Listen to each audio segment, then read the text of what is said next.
Thank you for joining the session of ramping up the electrification of transport, the training session of the e-mobility platform for Asia and the Pacific.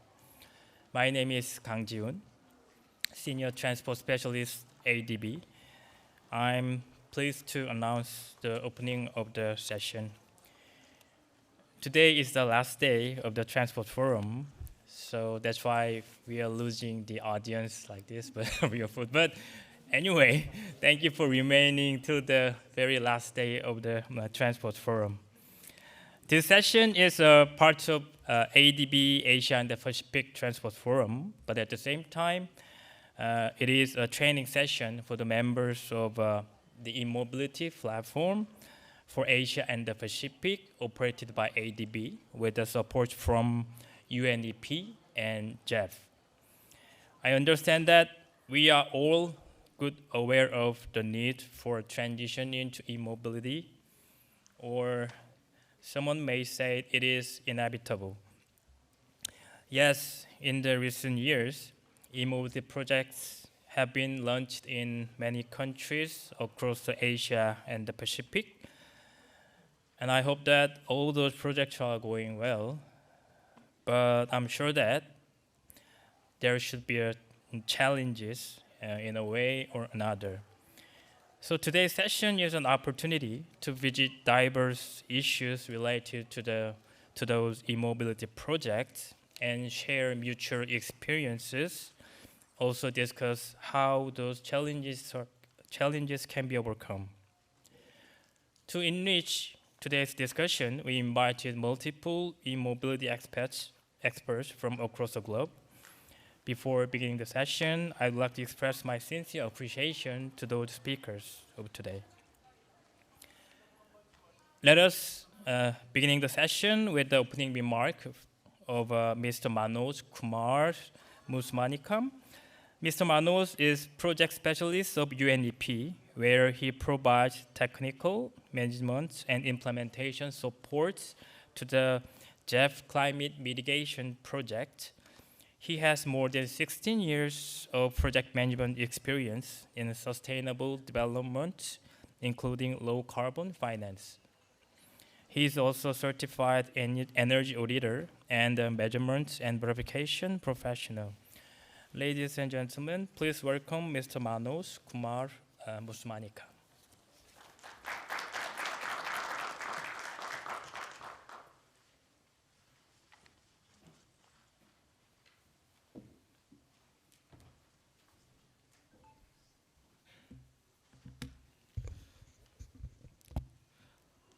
Hello. Thanks, Jeevan, for your introduction. So, ladies and gentlemen, good morning. When I was preparing my remarks, I was trying to convey it is a warm good morning, but it is a pleasant day here, so good for us. And as Jeevan said, this is the last day of an enriching week. So, colleagues, as introduced by Jeevan, I am Manoj, part of UNEP, especially or more specifically from the GEF climate mitigation unit of UNEP. We also have a sustainable mobility unit. So today I am wearing two hats. So I'm going to represent both these units. So colleagues, I'm delighted to be part of this forum with its highly relevant theme of Clean Transport Forum. Over the last few days, several session trainings and side events have added further strength in our collective pursuit of sustainable transportation within the Asia-Pacific region. I would like to thank my colleagues at the ADB for providing an opportunity for us to welcome you all for this very important session. So this session will focus or discuss on key aspects relating to the acceleration of e-mobility in this region. So as Jeevan said, this session is arranged under the e-mobility support and investment platform for the Asia Pacific, which is managed by ADB and which is co-financed by the Global Environmental Facility. Colleagues, this platform is part of the Global Electric Mobility Program, which is led by UNEP. The global program works for e-mobility advocacy, regional communities of practice, and e-mobility marketplaces, including knowledge sharing. There are 4 such regional platforms which are under this global platform, one for Asia and Pacific, the other one is for the African region, then we have a dedicated one for Latin America, and then for Eastern Europe and Central Asia. It also has thematic working groups. The global program also has thematic working groups which focuses on light duty vehicles. Then the second one is on the E2-wheelers and 3-wheelers, then high duty vehicles, and the last one on the charging infrastructure, batteries, and the grid integration. So these are some of the works which are done in the global program. Apart from the global program, GEF, through agencies like UNEP, ADB, and other agencies, are also supporting the countries to decarbonize or electrify the transportation sector. Colleagues, I'm happy to inform you that under the GEF-7 cycle, GEF has supported 30 plus countries all across the world. And in the GEF-8 cycle so far, the GEF is supporting another 9 countries from different regions, of course, Asia, Pacific, Africa, Latin America, and Eastern Europe and Central Asia. So when I said until till date, because the GEF-8 cycle is still open, so countries are welcome to be part of this moment. Colleagues, as we are all aware, the transport sector is the fastest growing source of greenhouse gas emissions, expected to account for 30% of total emissions in the future. It is also a significant contributor to short-lived climate pollutants and the air pollution. As we look forward, the global vehicle fleet is also anticipated to double by 2050. So all this requires concerted efforts and efforts as a group.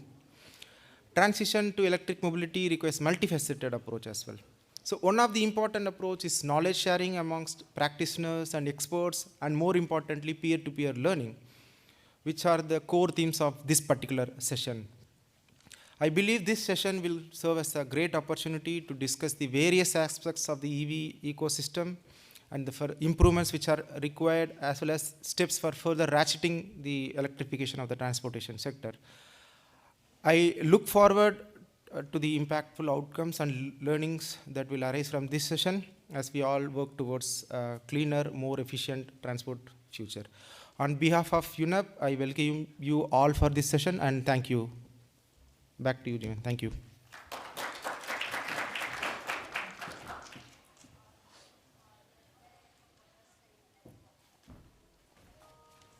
Thank you, Mr. Manos, for your kind and insightful presentation. Now let us begin the presentation from all the experts. May we go to the first presentation? Yeah, the first presentation will be given by GIG. So the title is Promoting a Just and Comprehensive Transition to a Sustainable Transport System. Such a very ambitious title, right? So this presentation will be given by 2 speakers from GIG. One is Ms. Sarah Arrojado. She is an environmental planner specializing in sustainable mobility, having experience in both national and local levels of governments in the Philippines. Her work focuses on promoting better active and public transport systems in the country through working with the government and civil society organizations. And the other speakers, Ms. Joyce Rivera, she is a transport policy advisor in GIG for the Transformative Actions for Climate and Ecological Protection and Development project. She was previously engaged with the Philippine Department of Transportation, working on the Public Transport Modernization Program and the Electric Vehicle Industry Development Act. Gentlemen and ladies, please welcome Ms. Sarah and Joyce.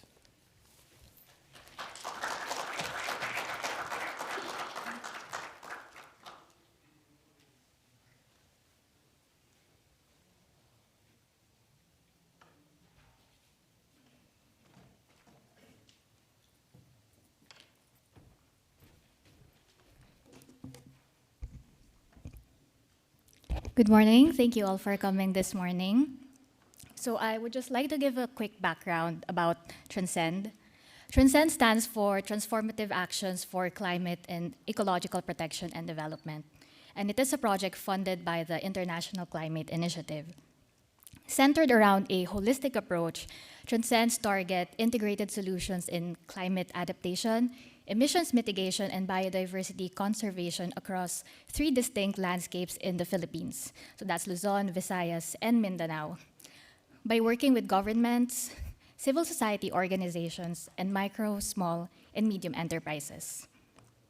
So in the Philippines, transport is the largest source of air pollution and energy-related greenhouse gas emissions at 34%, in which road transport is the largest contributor. And in recognition of that, a major component of Transcend focuses on the transport sector.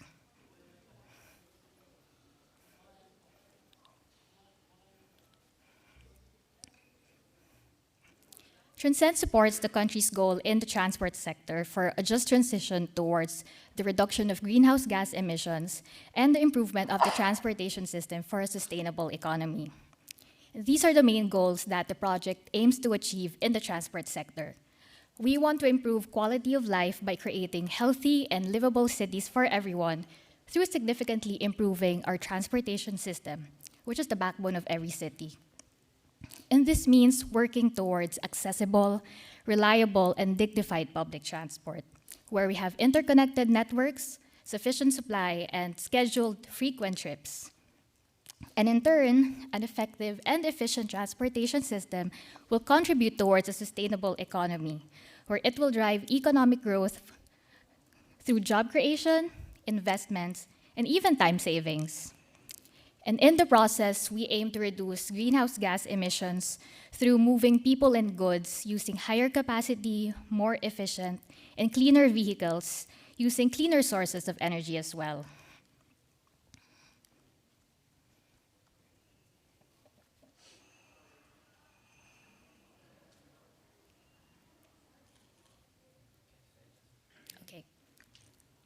One of the approaches towards the realization of these goals is the electrification of public transport, and Transcend aims to do that through the following supporting measures. So to promote just transition towards in the electrification vision, baseline data including on greenhouse gas emissions shall be collected, existing processes and arrangements to be documented, and all other sensitivities to be noted. And with that, policies and strategies that are grounded, specific, and adjusted to regional landscapes shall be recommended to the proper authorities, particularly on financing and planning. And existing actors, both in the public and private sector, are crucial. Hence, technical capacities shall be strengthened and has to carry out actions, and institutions shall be strengthened and reorganized as necessary. And with the provided support, new champions are also envisioned to evolve from the vulnerable groups, with the needs of women not just addressed, but their roles in the sector redefined. And lastly, partnership with decision makers and advocates shall be developed and sustained, and the society in general shall be engaged. Some of the activities and outputs under these support measures include capacity development programs for national and subnational governments and public transport actors, the creation and maintenance of an MRV system, the measurement, reporting, and verification system in the transport sector, and the provision of policy support and advice in the development of an electrification roadmap for public transport in the country. Overall, the target impact of Transcend is that in a whole-of-society approach, the Philippines transitions towards a climate-resilient and low-carbon society in line with the nationally determined contribution targets. So I'll now hand over the floor to my colleague Joyce, who will discuss our partners and map of actors.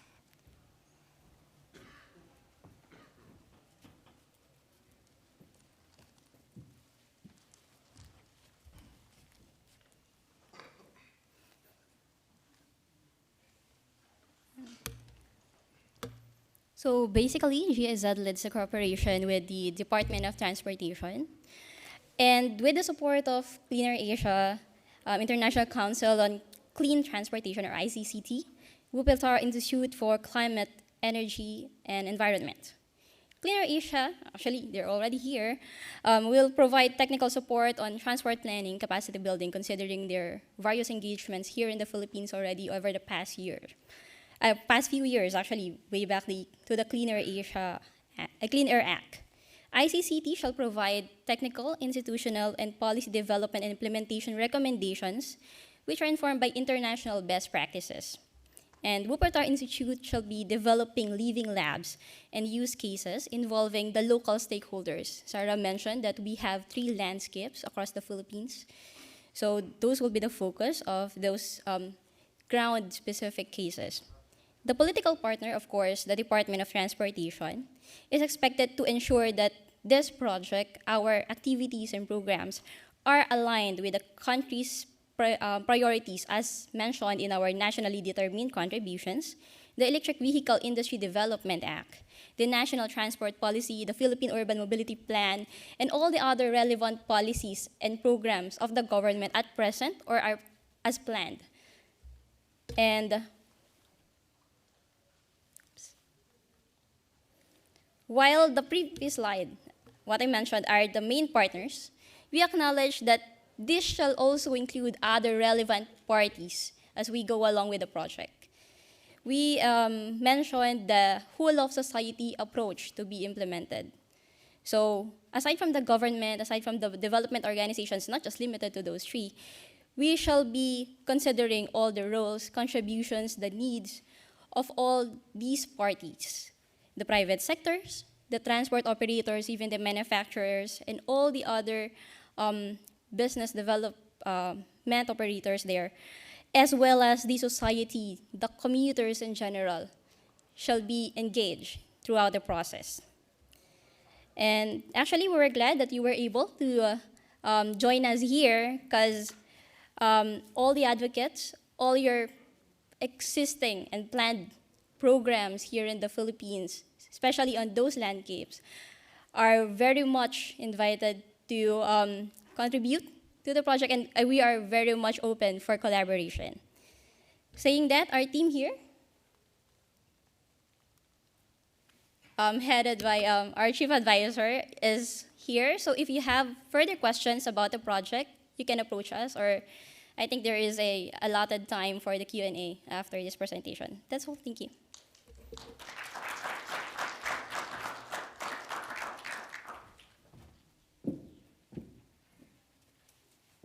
Thank you, Sarah and Joyce, for the nice presentation. So now we can have a Q&A time for 5 minutes. So just please raise your hand if you have any questions to GIG regarding their presentation or. Okay, I guess the presentation was so good that everyone was convinced with their policy and the plans. Okay, so yeah, now move on to next.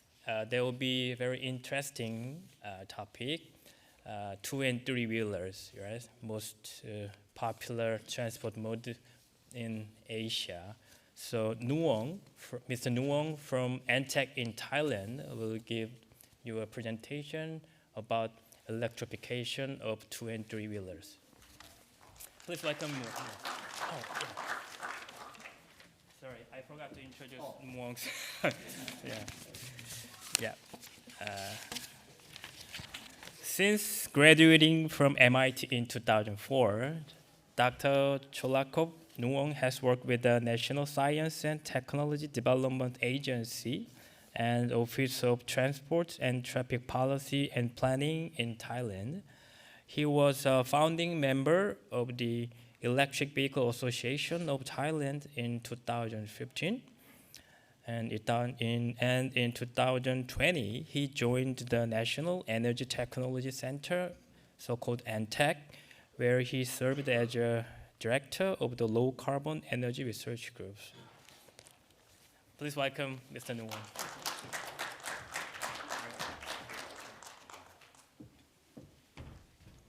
Okay, thank you very much, Jiwon. So I want to echo him. I don't think we lose many people on the last day, still very packed. And actually, I was very nervous when I walk in and see so many crowd outside.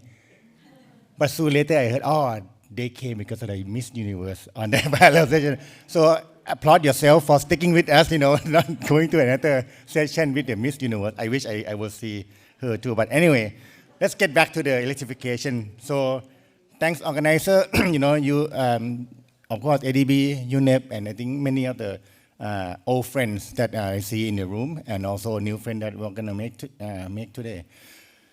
So today we're going to start something with smaller, but hopefully impactful.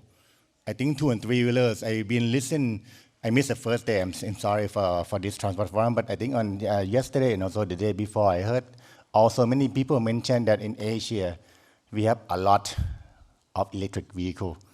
I remember 95% or something, that a very high amount. I forgot who said that because there's so many talk around. Just the information was stuck in my mind. And of course, I think for the emerging economies, we are looking at, in Asia, in Indonesia, in Vietnam, in Thailand, even here in Philippines, I think the amount of electric two-wheelers are growing up. Not to, of course, mention the big China who already been, so many electric two-wheelers, and also in India, the three-wheeler under fame is just ramping up, and I think they're going to exceed the amount of two-wheelers available in China. But of course, here I attempt to share with you what we have done under, of course, UNEP, with my colleague, Ji-Yun. So she can come here today. That's why I'm her substitution. She's actually holding another similar event in Bangkok yesterday, so she couldn't join. But of course, well, glad to share her work, our work. And hopefully this can go. Nope. Okay. Oh, okay, it's off. Oh, well, okay, thank you. So this is, of course, within the UNEP e-mobility global e-mobility program. This is the trajectory that, of course, you're looking at how many percentage or what are the increasing ramification of how the vehicle would be in the world. Of course, you can see the two clear color, the OECD and also the non-OECD. And we can see that for OECD, pretty much they are saturated. They are, of course, being there before and trying to do the shift mode from the private to maybe public or the backbone transportation. But with this, what is also alarming is with the transport sector, as I think mentioned earlier in the previous presentation, that transport accounted for a lot of GHG emission, without, well, we have to admit that part of it, of course, because it's necessary for commuting, logistic, and also getting connected. I think we see on the Wednesday, we are talk on the inclusivity. And later today, I think the UNDP will also give something on that. And transport, not only looking at the commuting, but also bridging city, suburban, family, those kind of things. So it's just beyond transport, and that's why we say mobility, or even mobility as a service that we are trying to do. So with that, how are we going to do with this and try at least have a sustainable mobility, connectivity, and inclusivity? So under this unit, of course, I'm not the perfect person to say, but this is what I learned, that in the PILLAR program, there are many focuses. Of course, we look at 2 and 3 wheeler, the small one is economical viable. That's the first vehicle, I would say, the mean of transportation that could potentially privately owned by someone from the low to middle income. And of course, it's technology mature, nothing fancy, or unless you want to make it fly or something else. And of course, it's also, you don't need infrastructure. You can charge at home with the low power required in there. And the growth rate in the Asia market. Stepping up, of course, for the light-duty vehicle is necessary, for, of course, when the economic grow enough, they change. When you get more GDP per capita, you change those kind of things. We all study in that one. And of course, this is something that could extend the range of connectivity and extend the range of the transportation. And of course, there's a high potential, for mitigation in global sense. And last but not least, electric bus. I think we heard a lot lately. And yesterday, I was sitting in the SCAP session, and they're talking, GCF, those kind of things. And even, also I listened to Manoj yesterday. So how can we, of course, having the metro or subway would be nice, but the cost investment per kilometer is a lot. BRT could be potentially a transition, or even electric bus. That's something, at least also in Thailand, we're trying to follow this part as well. But of course, and over this one, I think that, and this is not the complete list, but actually to show that in many countries in this Asia-Pacific focus that we have for the past 3 or 4 days, then UNEP also, of course, work with many partners, like ADB, EBRD, and many others in many countries in there. So this is something that, of course, to follow up with the discussion in the previous speaker, that let's join hands and see what we can do, in there. So now coming to, I have about 10 minutes left. So this is the recent report that actually UNEP has put off in the global landscape or status on the electric 2 and 3 wheelers market, focusing on Asia, Africa, and South America. Why? Because this is the emerging country or economy that potentially would be a good way to try to do the switch over from ICE, internal combustion engine, to the electric 2-wheeler. So I was responsible for Asia, so I'm going to share you a bit on this report, and you can see, I think, the link at there for the complete one. In this one, we actually, of course, looking at how many estimation, many of, you can see that over maybe 90% are in Asia for 2-wheelers and 3-wheelers, and low-hanging fruit. And also in that one, we have sourcing about so many models. It's a living document. So like what we heard from Alvin for the Asian transport outlook, it's never set final. We just keep updating. There are more and more models coming up. But at least, when we do the project, there's about 800 models around in these 3 regions. And there's such a nice infographic that you can play around to see what kind of the trend or what kind of landscape in Africa, in South America, or in Asia.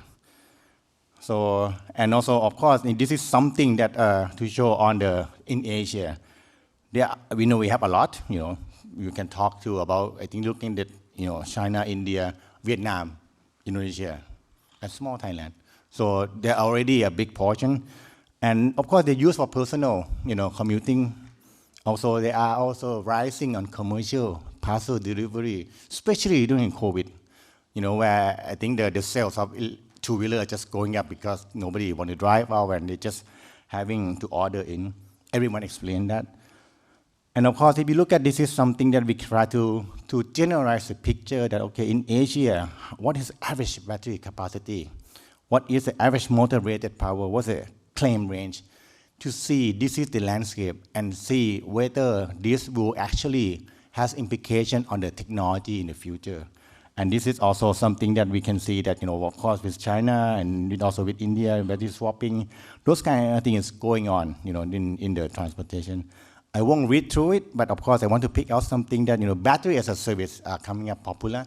I think, of course, we have GoGo in Taiwan, it's very good, and also we have in China. But actually, there's no standard nationally on the regional asset. India was trying that, but it was stuck when they go to public hearing.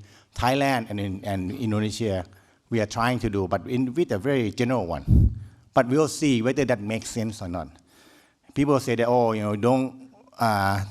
don't stop or limit the innovation from the industry. Let them explore whatever the good format will take all at the end anyway. But these standards, actually what we are trying to do is to look at how government can put the limited resources into trying to establish infrastructure. Looking at industry, of course, there are many influence from Chinese market. We have rising from India, Vietnam, Indonesia, and Thailand. And of course, we see the potential of transaction commercially export from the Asian model to Africa. But if you look at the Africa chapter, their expectations are different. We are hearing, the minister from Papua New Guinea said, on Tuesday that, to get the electric 4x4, that would be challenging to drive in that country. Similar in Africa also, they need a powerful one, even for ICE. Now, for those of you in the field, to make an electric 2-wheeler powerful as much as ICE, the cost will be a bit higher. Now, how can we justify this transition? Can we take out the battery so that the cost is similar and then has like a subscription instead? So this is something that in Africa market, they are doing that. And last but not least, of course, the key challenge on standard, on swapping, infrastructure, compatibility, and in particular the used battery. I think this has been discussed at how we can make sure that we are not actually putting a burden onto the next generation, or how to actually use less virgin mineral rare earth by trying to reuse, repurpose, or recycle those that are out of the service. And this is something that we trajectory, in UNEP, that's something that we like to see 100%. Let's put the dream of getting 100% 2040. This is what it can look like. Now, whether it can happen, that's also something that we have to work on. And of course, they are also showing some potential from this mitigation benefit in there. Now, just the last 4 minutes I have, so I'm going to show you a bit in Thailand.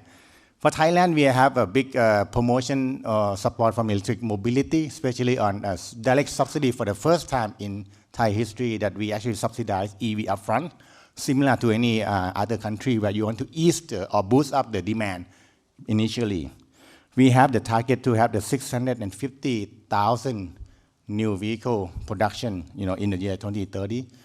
Don't ask me whether we're going to achieve it or not, but let's hope that we actually, when you aim for the moon, or if we don't land the moon, you get on the star. At least it's good enough. So last year, you can see from the new vehicle registration that BEV is actually exceeding HEV. So this is the first time in Thailand you can see the big jump, from 2020 to 2023, and that's purely based on subsidy. The subsidy continue for next 4 years, but at a reduced amount, and the subsidy come with string attached that the manufacturer who import or who enjoy those subsidies have to have local production in Thailand, this year or next year. Of course, we have also this electric two-wheeler taxi in Thailand. Those of you who have been to Bangkok, you know how bad is the traffic.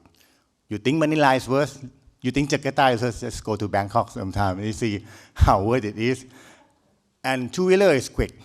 Of course, we have this trying to look at the like project, in Indonesia. You have just electric two-wheeler taxi. It's fast, it's convenient, but of course, we don't want to cause more burden on the pollution. So that's why we try to do this demonstration. We team up with the utility company ECAT, and then trying to look at whether it can serve as a first and last mile mobility. We have, some amount, of course, every time thanks to UNEP. So we get the project money to project. You have to deliver what the donor has said. Okay, if you get this much, this is how much you can reduce. And for those of you, of course, for all of us who work in transport sector, the GHG amount is not that much. We understand that, but at least that can be part of our daily activity that we can actually contribute to the reduction of the global climate change. And also, this is June. So it's good that I have her photo here. So anyone take photo, send to me. I can say, okay, I show you photo. We have another project with the Solution Plus. So this is also another demonstration, but actually replicating from outside of outskirts of Bangkok into the center, city center, to see what's the behavior different. And what we found is that the energy consumption per kilometer is actually higher. Because first, shorter distance, because in the city, you want to make frequent trip, more traffic jam, of course. And also, I think many times, those taxi drivers, they're going to the peak hour, morning and evening, when there's a lot of demand. During the day, when there's not much demand, they go and get a second job on parcel delivery, food delivery, those kind of things. So we can see this kind of thing that actually would be good to utilize the existing, electric mobility device or motor to actually serve the purpose. Instead of having those delivery by the ICE motorcycle, then they can have an option to deliver your food, without causing too much on the environmental issue. And this is my last slide, and I think I made the 15-minute slot. So this is something that at least we can show from Asia or even ASEAN that we are working on. And it's also to confirm it's a low-hanging fruit. It's possible to do switch over. There are still remain some challenges to do. And of course, lesson learned can be shared. And also with that, I will thanks everyone who's staying with me instead of going to the Miss Universe in the next room. Thank you very much.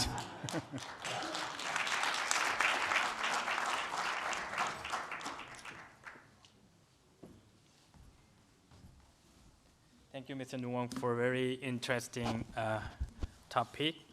I guess every audience enjoyed your presentation. Yeah, any questions just raise your hand and yeah. There will be a mic, yeah. Oh, okay, sorry, it will be the second, yeah. Thank you very much, Nuong. So my name is Glinda Batan Baterina from the Electric Mobility ASAP project of the Philippines. I'm also Deputy Executive Director of Clean Air Asia. I have 3 questions. I hope you don't mind. I have to write down. Yes. So first, you mentioned that there is a purchase subsidy that is provided by the government of Thailand. But you did mention that did I get it right that the government allows importation of the electric 2- and 3-wheelers, but requires that in order to keep or avail of the subsidy, there has to be local production within 2 to 3 years. Okay, and therefore not requiring that from the very beginning, the electric 2- and 3-wheeler should have local content or should be produced in Thailand. So just a clarification on that. Second is in terms of for 3-wheelers, is there a need to be clear about its role as a transport mode in order to encourage the uptake, scale up, and the sales of the 3-wheeler? Because if it is not clear what its role is, it can compete with electric paratransit if it's too big. And if it's not clear exactly what role they play, then it can be confusing and can compete with other larger modes. And lastly, when you look at you mentioned that E2-wheelers can be used for private transportation, but you also mentioned that for commercial use. What would you say, would you have any advice for countries that are wanting to encourage e-mobility in the E2-wheeler and E3-wheeler sector? Should we focus on the more commercial application, or any advice on that? Okay, thank you very much. So I didn't put the detail of the Thailand subsidy program. So just to reflect, for 4-wheeler and 2-wheeler, there are different subsidy. For 4-wheeler, the government actually reduced the import tariff. But for Thailand and China, we have 0% import tax. And of course, on top of that, after the subsidy, on top of the import benefit or advantage, we put in the subsidy, direct subsidy to the user so that the buying price is lower. But of course, as you mentioned, the first scheme that happened in 2022 to 23, I think we will put up the slide, you can see the big peak, and that's because of the subsidy. But that had a string attached. So every one model you enjoy the subsidy from the car manufacturer, they have to produce this year, 1-to-1 ratio. If they're not ready this year, next year, 1 to 1.5. If not, they get to pay back those amount that actually reduced to the customer, but they have to claim back from the government. So this is one thing. But and of course, the 40% local content, as you may know from many of the IC market, are being relaxed at the moment because we have difficulty of, getting the battery manufacturer in Thailand, getting the motor manufacturer in Thailand, or inverter. Those are the big things that are actually contribute to a lot of the cost for EV. So that's still under relaxing. Now with the new scheme, we call EV, the previous one EV3 between 22 to 23, and EV 3.5 is 24, 25, 26, 27 for next 4 years. So we actually having similar scheme, but reduced subsidy from 150,000 baht to maybe 75,000 baht. And also with the higher ratio that for every unit you sell this year, you have to produce back, maybe 1.2, 2 or 3. So this kind of thing is that we, of course, we lose a lot of money. If you can see in one of my slide, we have about 50,000 units multiplied by 0.15. That's a lot of money the government lose to subsidize that. But we hope that that can be the initial, demand push and supply pool for the EV industry in Thailand. And if you look in our target, we are not focusing on only domestic national use, but we look at the also export market. So that's my first. But for the two-wheeler, there are requirements to have local production. We don't allow for import because, as we know, technology is quite mature. So there's no point that to not having the CKD as a CBU. Now for the second question, I already forgot. Sorry, I should have write it down. No. Oh yeah, the three-wheeler. Three-wheeler in Thailand is not quite successful because, well, not successful, I mean the number.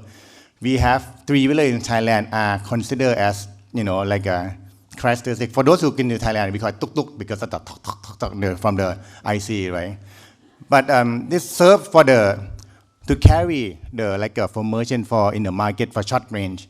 It's not so good in terms of safety because you can see not quite stable if you cut impact. It's similar to two-wheeler, but you come with the higher load. So in Thailand, for three-wheelers, we also trying to use that and not to compete with the paratransit because we are not meant to be for passenger per se, but it's actually for passenger with some stuff that they have to carry. So this is quite popular, and of course, for tourists at night, you can go around with the three-wheeler. So that's something that we try to position. And our number for three-wheelers are capped. So we are not allowing that because previously, back before, is two-stroke engine, which is not good in terms of the emission. But later, when they have the electric three-wheelers, people are concerned on the safety side. So that's the second one. And the third question, I think my sharing or my advice on how to position the two-wheelers, right? In Thailand, even to go to a two-wheeler for private use, you have to do with the subsidy to the user. But you want to do two-wheeler with the delivery, with the commercial sector, you can do it as in a fleet or something that actually the delivery sector, because they ride higher kilometer per day, the payoff is faster. So they are the sector that actually switch before the private user. The private user come when there's a subsidy. But the commercial sector, they already come when there are a high price of oil and of course the electricity in Thailand are not that expensive. I hope I answered 3 questions and a few more questions. Sorry. Yeah, thank you. My name is Oscar Marenco from the United Nations Office for Project Services. And my question is just one, but it's related with what you're mentioning on safety, but also in terms of the use of transportation. A lot of the people dying already on the roads are on 2 or 3 wheelers, and they are quite unsafe, many of the availability of 3 wheelers in the market. How this is being considered when discussions are being based on electrification and also on cost? So companies are competing for cost. And on safety, very cheap devices are being left out just because they are not mandatory.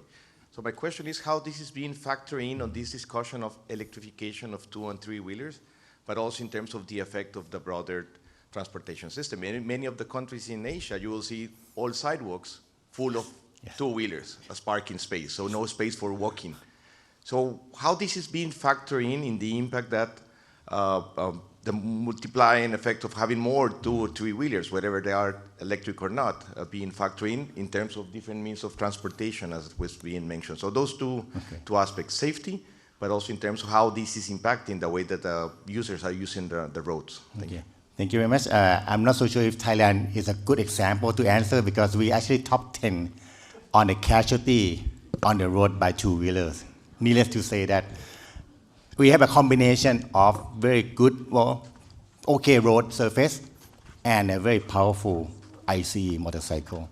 You will see that, we try to have the license regulation, but you often see teenager, 13 years old, riding on the motorcycle to school without helmet. That's something that we also trying to do. Not only electric two-wheeler, but IC two-wheeler, they already a problem, as you mentioned. behavior of the user, riding on the footwalk, which should be belong to the pedestrian, right? And those kind of things. Now, this is my personal view, so don't take me as the Thailand view. I think to make it electric two-wheeler, of course, the performance will be dropping, because if you want to make the price not too different, of course, you can make a very powerful electric motorbike, but the cost will be higher. So now the available model in Thailand is actually, performance actually reduced, just to make sure that the price are not too expensive. My personal feeling is that this is good, so they're not driving too fast. And also, they can only drive 50 kilometers a day to charge. So this is something that the technology only limited the use of it. But of course, now we see the market for electric two-wheeler, which is very strong. They're also coming up. But of course, those are not the majority. So of course, in safety, we are trying to put many things in perspective to try to make sure the switching over, is good for the environment, but actually people will die more. Then that's not going to work. But at least in the time being that we see that in Thailand, there are not significant increase, luckily, in terms of casualty, and also the accident is coming up from the electric two-wheeler because it's not as fast as people like. And this is actually one of the concerns to make the initial switch over at the beginning. Regarding the use on the two-wheeler, on the sidewalk and that thing, we also trying very much to make sure that we give a fair use for all who use the road or the transportation. Like, if you go to Thailand, the footwalk in Thailand is very multi-purpose. Of course, for walking, for finding food, and also parking on the motorcycle, which this is also the burden, or not the burden, but the ongoing, I think, challenges that the Thailand has to solve as well. I hope I try at least to address your question. But also there's one thing that we came up with the seat belt for three-wheelers, but the public was just rejected. And we even try to have, even for the four-wheeler, to have everyone buckle up. It's a law. But only the front two are doing it, but the back is not. So we still have a long way to go. If anyone has any innovative solution, please share with me too. Hi, thank you. Okay, thank you very much. Okay.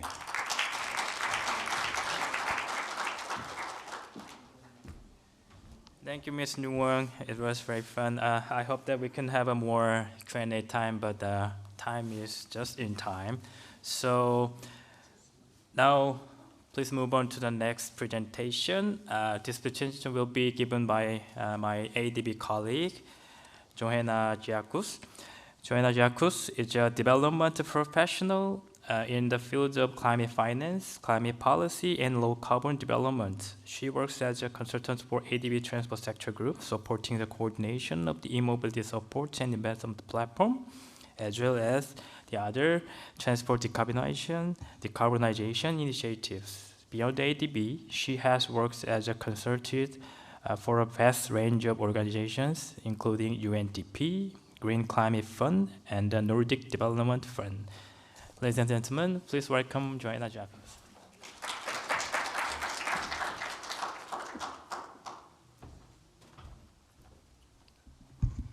Good morning, everyone. And yes, as Mr. Nguyen mentioned, great to see all of you here. We're not just actually competing with Miss Universe, we're also apparently competing with sales in Mega Mall right next to us. So I'm happy to see as many of you here. And please don't leave the room yet. The sale will continue, I guess, still until the evening. So as Jibun mentioned, I support the coordination of the platform, the e-mobility platform, which we're now under this platform representing this session today as well. And as part of the platform, we haven't actually discussed that much just transition topics, which is why the idea today is to give some kind of a general overview of this very vast topic. And sometimes I feel that when we're talking a lot about very technical topics, that we actually forget that transport is all about moving people and mobility for people, and also about those people who move us. right, who drive us around and who ensure that things get manufactured. So I know there are many people in this room who probably have worked with just transition topics. So I would also very much welcome your experiences at the end of the presentation to hear kind of examples of and best practices from your side as well, to ensure this is kind of an engaging discussion with mutual learning. Yes, so yeah, maybe I'll just move. So as I mentioned, it's a very vast topic, just transition, as you all know. I guess the main point here is that climate action will be implemented in a way that does not leave anyone behind, so that we reduce emissions, greenhouse gas emissions, but ensuring that we also place a social or keep the social aspect in our minds. So the action should not create any new inequalities, but also existing inequalities should be made, should not be made worse, or on the contrary, actually should be sought to be remedied, right? And here, as we heard from GIZ as well, stakeholder dialogue is really key for that. A central aspect, although this is a very, as you know, a very vast aspect or concept, decent work is at the center of just transition. So promoting new opportunities in a green economy. We're going to look a bit about that today, and also taking care of those that currently work in carbon-intensive industries and jobs that may have to shift to other areas. But it's important to note, although our focus today will be on the jobs perspective, just transition is obviously not just about jobs. There are equally important aspects relating to access, for example, for transport, inclusivity, etc. And of course, access also has an indirect link to jobs because people need to move to get to their workplaces, for example. So maybe just a final note, I have here the ILO definition of just transition, but there's really no universally agreed definition on it. And it's really key to note also that it's very much context specific, so just transition will vary from country and sector to sector. And very briefly, kind of why is just transition relevant? Well,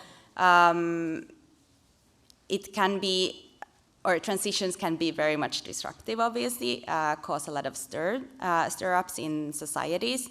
So when we are actually supporting those that need to potentially change from their carbon-intensive jobs to more greener jobs, for example, we will help potentially help to overcome some of the opposition that green transition measures will be faced otherwise with. We can also demonstrate socioeconomic benefits of green transition for buy-in, and as I mentioned earlier, aim to diminish existing unequal structures. So all of that will hopefully also help to justify green action. And of course, just transition as a concept will help, if embedded in long-term planning, it will help decision makers to simultaneously focus on inclusivity and climate action, as well as enable more ambitious climate action and think about the SDGs and how to incorporate those into that. But moving on to our topic today, so I have been looking at different projections that have been made. There's not too many quantified projections, but those that I found I'm presenting here on the employment impact of electric mobility transition in particular. But first, maybe just an overview of what kind of I found based on these studies. So obviously this is a very complex topic, and it involves multiple sectors, industries, stakeholders. A lot of dialogue is needed. So electrification of transport will have both positive and negative impacts on employment. As I mentioned earlier, it's very country and context specific, so actually the net impact will depend very much on the local context and how the industrial sector, for example, looks like there. And jobs will also be redistributed, well, both across geographies, so from one country to another, oftentimes we'll see that, as well as across sectors, potentially. What could be seen in those projections that were made is that expected job gains can obviously be found in the production of EVs, but also in the production of electricity generation, because more electricity will be needed. There are indirect effects on supply chains as well, both in upstream and downstream, of course. And there we see Asian countries being producers of many electric components, for example, that are needed for EVs. So a major opportunity there for growth in jobs. And expected job losses, again, would be, of course, ICE vehicle production, also fossil fuel sector in general, so production, refining, and related services, and also mechanical and automotive engineering, in a way, obviously, in terms of taking care of the vehicles that are then moving more towards this electrical engineering part. Then, of course, there are already existing inequalities, so gender imbalance, around 15% of transport sector workforce in the Asia-Pacific region are women. And STEM jobs in general, although there's quite a lot of STEM students in Asia-Pacific, especially in some countries, it turns out that a smaller percent of those actually go into STEM jobs.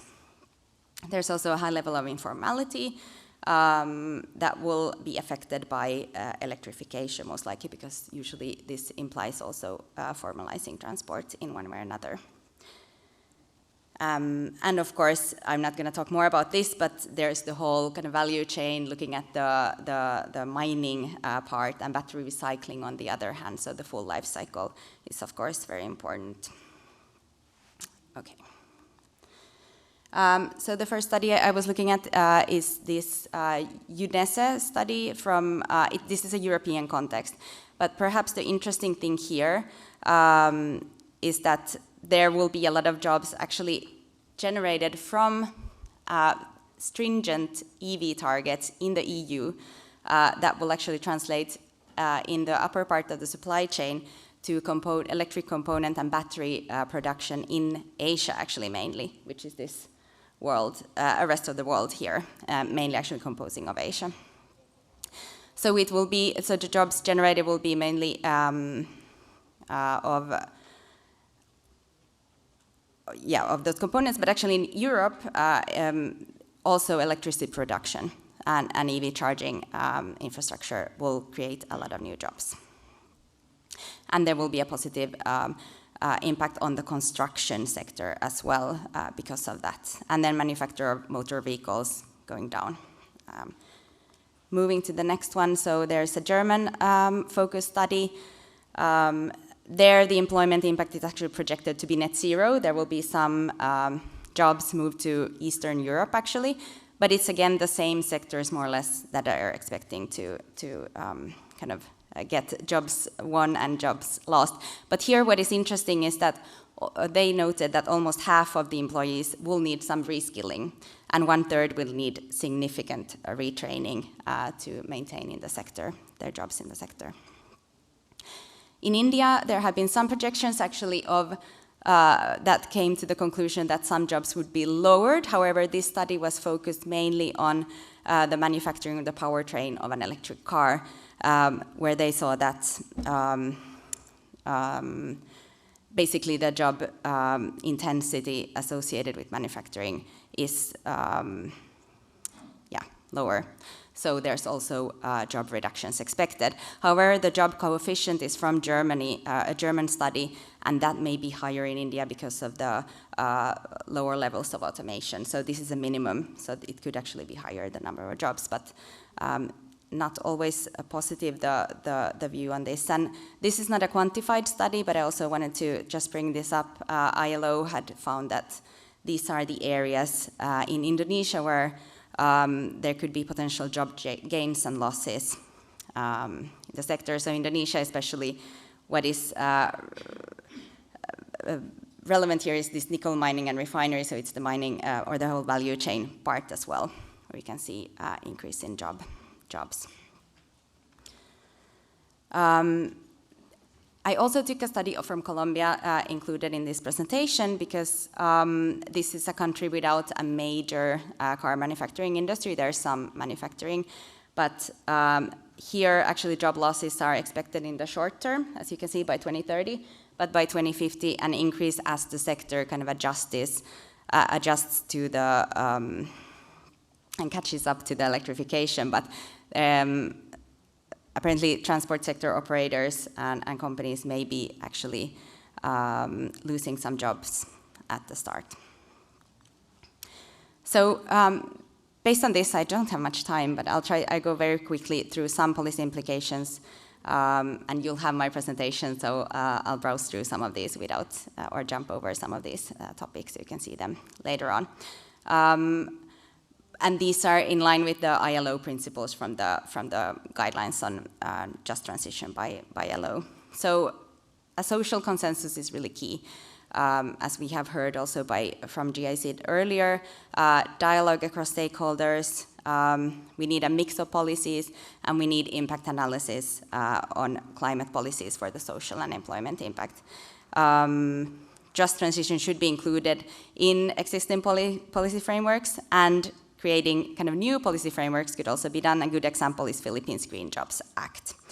And in India, they have actually, the EV plans already include skills studies, employment impact kind of assessments, which is quite interesting and could be taken as a very good practice. Yes, just transition is not very visible in the NDCs and LTSs yet. Then there's the fundamental principles and rights of work. Obviously, since the level of informality and employment protection is quite low in Asia, there can be issues with this. A good example is when on another sector, the energy sector in the Philippines, actually the coal mines are closing down or are planned to be closed down. However, that has been put on hold because of legal action and protests from coal workers' unions. So unless there is actually a just transition, there can also not be a green transition. There's a lot of work in the Philippines. Many of you have probably been involved as well in on the e-jeepneys, and there's many lessons there that will be helpful and would be interesting to hear about as well here. So I won't go into that so much. Gender is a key aspect to include. As I already mentioned, you can also look at the core aspects of that, so getting women more into STEM jobs. There's a good example from Thailand, a project that has supported this. And in Colombia, actually, there is this bus operating company that has a very strong gender focus, and it's also operating in areas with very low access, kind of a poor area of Bogota with low access to transport, and it's owned by the city, and it has also actually other KPIs than just economic gains. So that's an interesting example. It's called La Rolita. I'll jump. So yeah, maybe I'll just go through this and then I'll jump over the others. So it's very important also to do these quantitative projections of unemployment. So there's a lot of different kind of skills matching, understanding that you can do where jobs will be lost, but also across sectors where there will be more jobs available. So a good example is Karnataka state in India, who has done actually this kind of work both with the private sector, universities, and also done some studies on what skills will be needed to, or what kind of skills are needed and what skills people actually now have and how to match those. Yes, and no one size fits all, as we know. So throughout the value chain, each country has a different context. And that's it. Here are the references available. Thank you. Now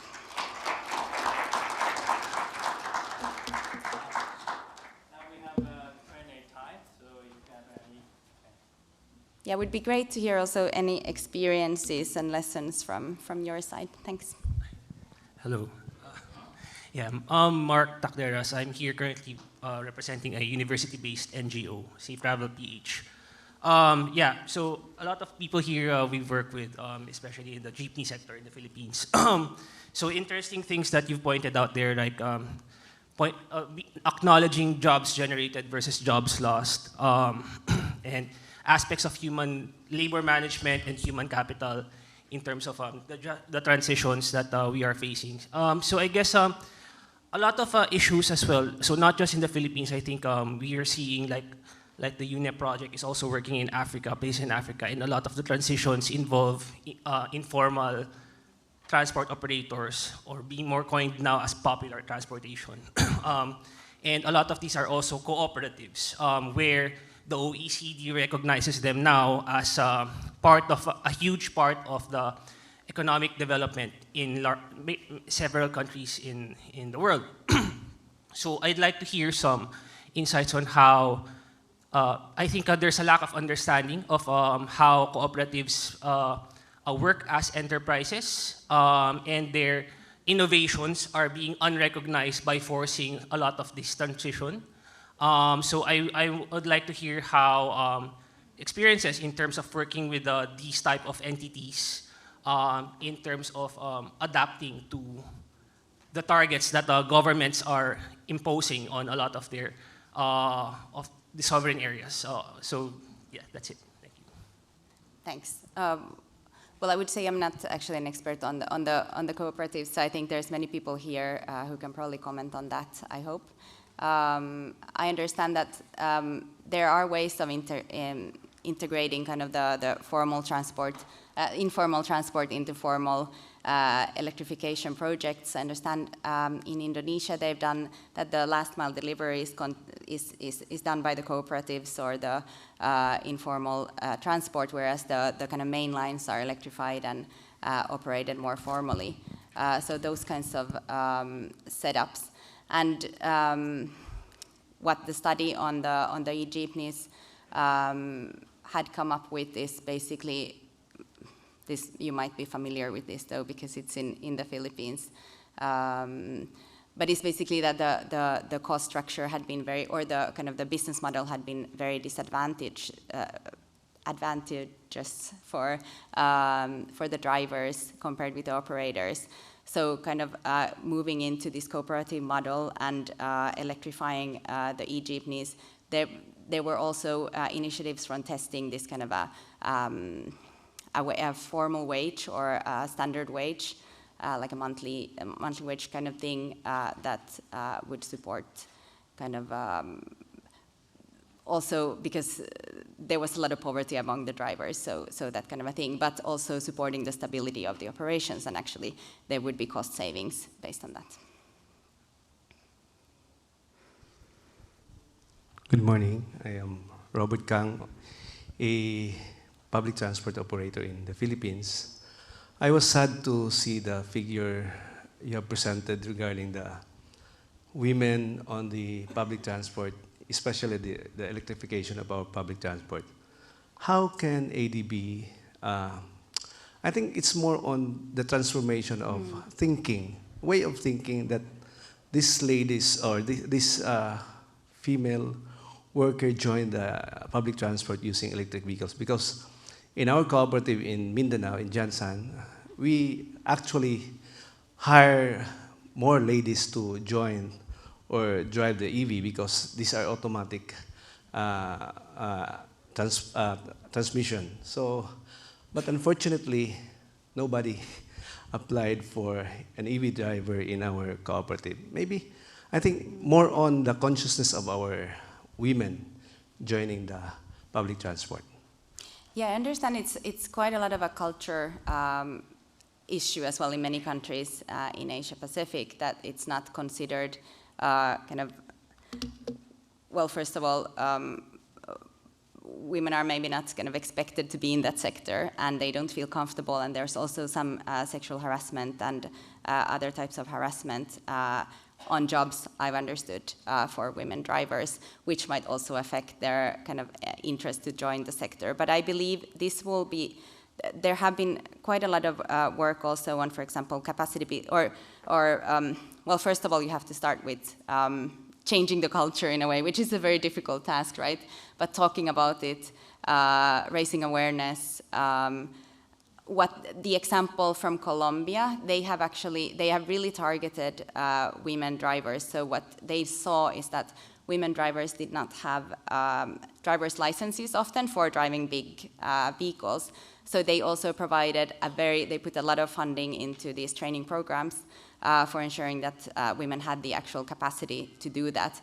And in their recruitment, they really focused on finding women to work with them and emphasizing that. So, and it has actually they have reached around 50% of female drivers in their fleet, although they are driving in quite areas with quite a lot of insecurity as well. And I think mainly positive experiences, but there's a lot of case studies on that which could maybe be helpful as well here in Asia Pacific on how to actually operationalize and find these female drivers.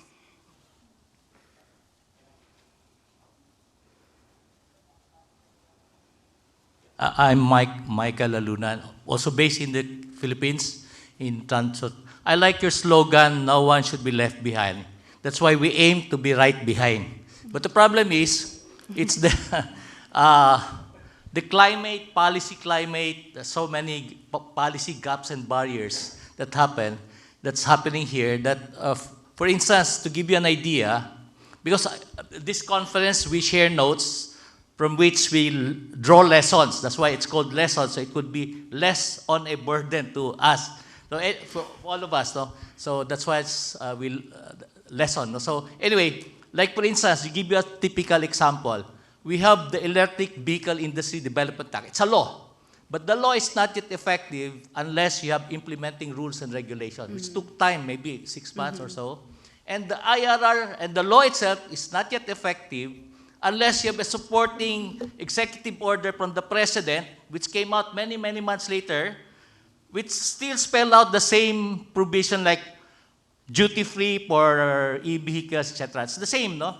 And that's not yet enough. It's still not effective because every agency has to come up with the respective department order, circulars. You have to cascade it downward. So to give you an idea, we want to go into e-taxi as a public transport. We pulled resources. We don't have the funds, so we pulled, but just to get a model, no? Just get the, Anyway, we applied as early as May 2023. We're asking what are the guidelines on e-taxi. We're thinking they just applied the same guidelines for existing taxis for e-vehicles. After all, e-vehicles should be given a green lane or an express lane. Mm-hmm. It took 11 months just to come out with the circular. So I realized government offers prompt service no matter how long it takes. Offers no matter how long it takes. It's always on time no matter how long it takes. Yeah. Anyway, so I'm just sharing maybe partly frustration, not much a question, but perhaps the pressure from international, from lessons from other countries. We're the laggards, by the way, in ASEAN. Thailand is number 1. I saw the statistics. I saw the Philippines way, way far behind. At the rate we're going, with all those policy gaps and barriers, I don't know. So, thank you. Thank you. Thank you for that perspective. And yes, and it's also about financing, right? Finding the financing and engaging with the private sector to drive that change. So yeah, thank you. Thank you, Joanna.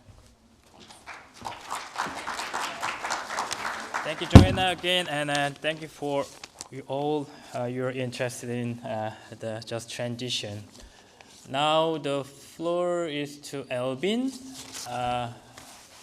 Albin from ATO. So Albin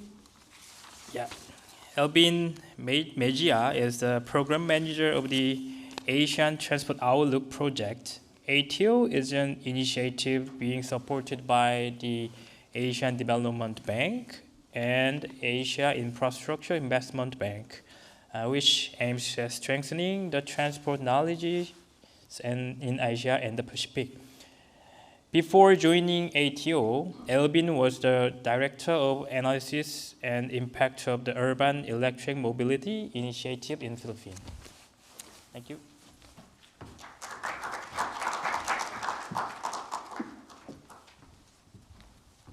Right. Good morning, ladies and gentlemen. Thank you very much, Jiwon, for the wonderful introduction. I am the last hurdle that you have for the coffee break, so I would make this a little bit quicker. My task today is just to give you some snapshots, some highlights, and insights with regards to the emerging trends in relation to how the region is developing or electrifying. I would also like to just complement the presentations earlier, and also we also would be looking into the policy side of things. We at HTO had been really focusing on gathering more information on the policy side of things because we also realized that there's a big gap also in terms of how we look at the policies, how we understand the policies, and how we let's say, process the information of how these policies are evolving.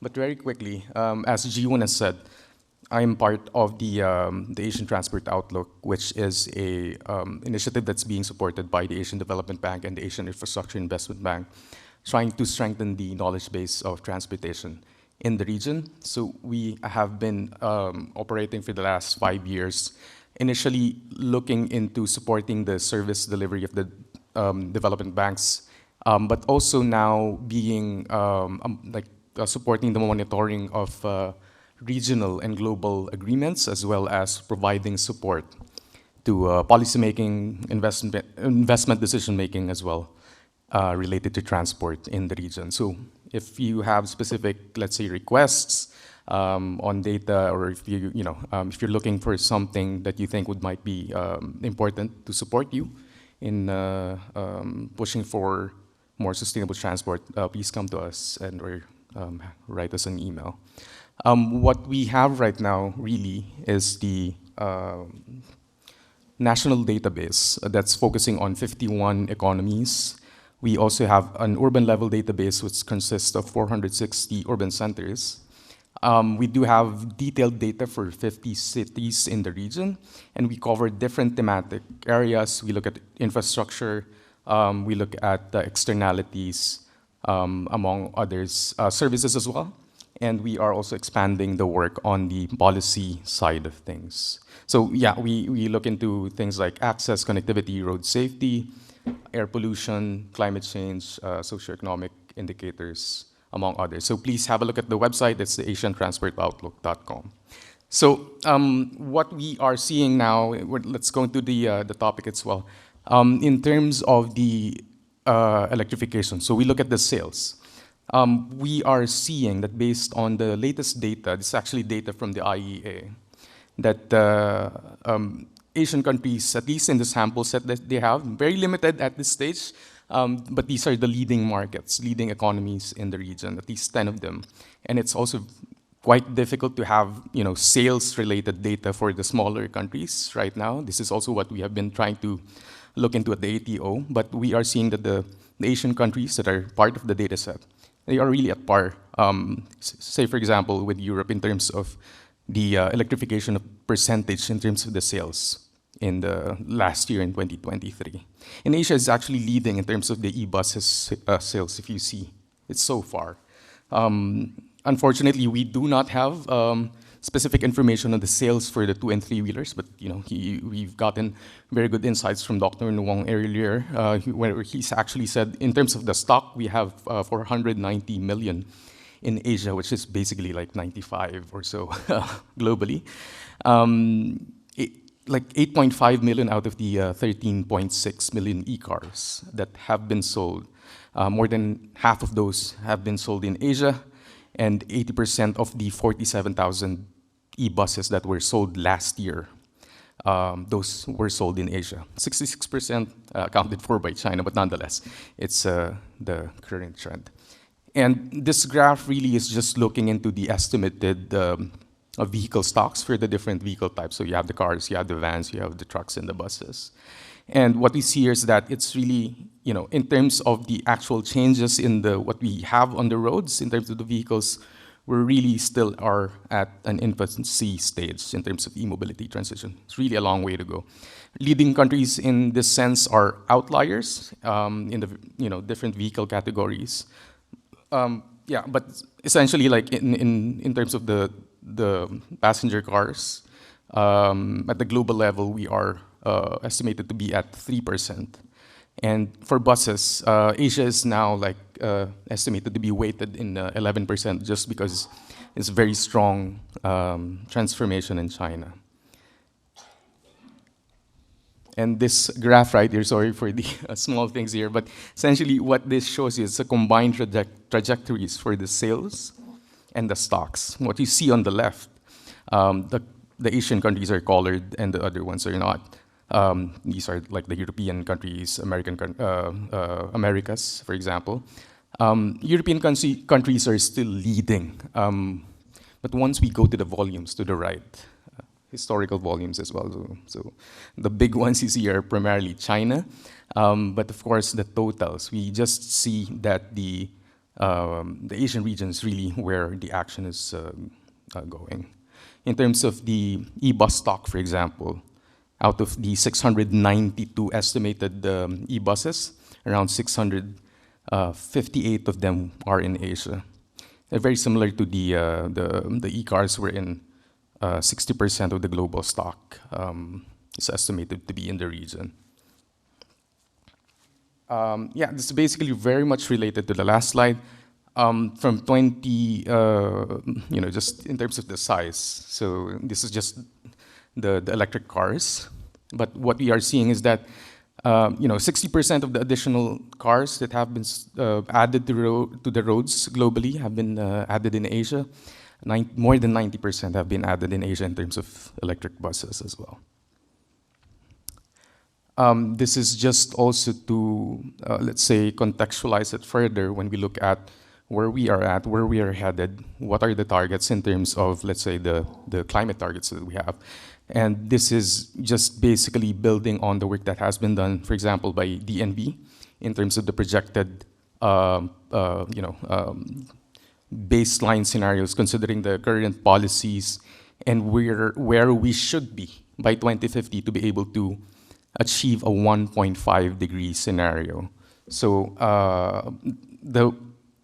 the dotted lines, we just interpolated the a basic trajectory where we should be.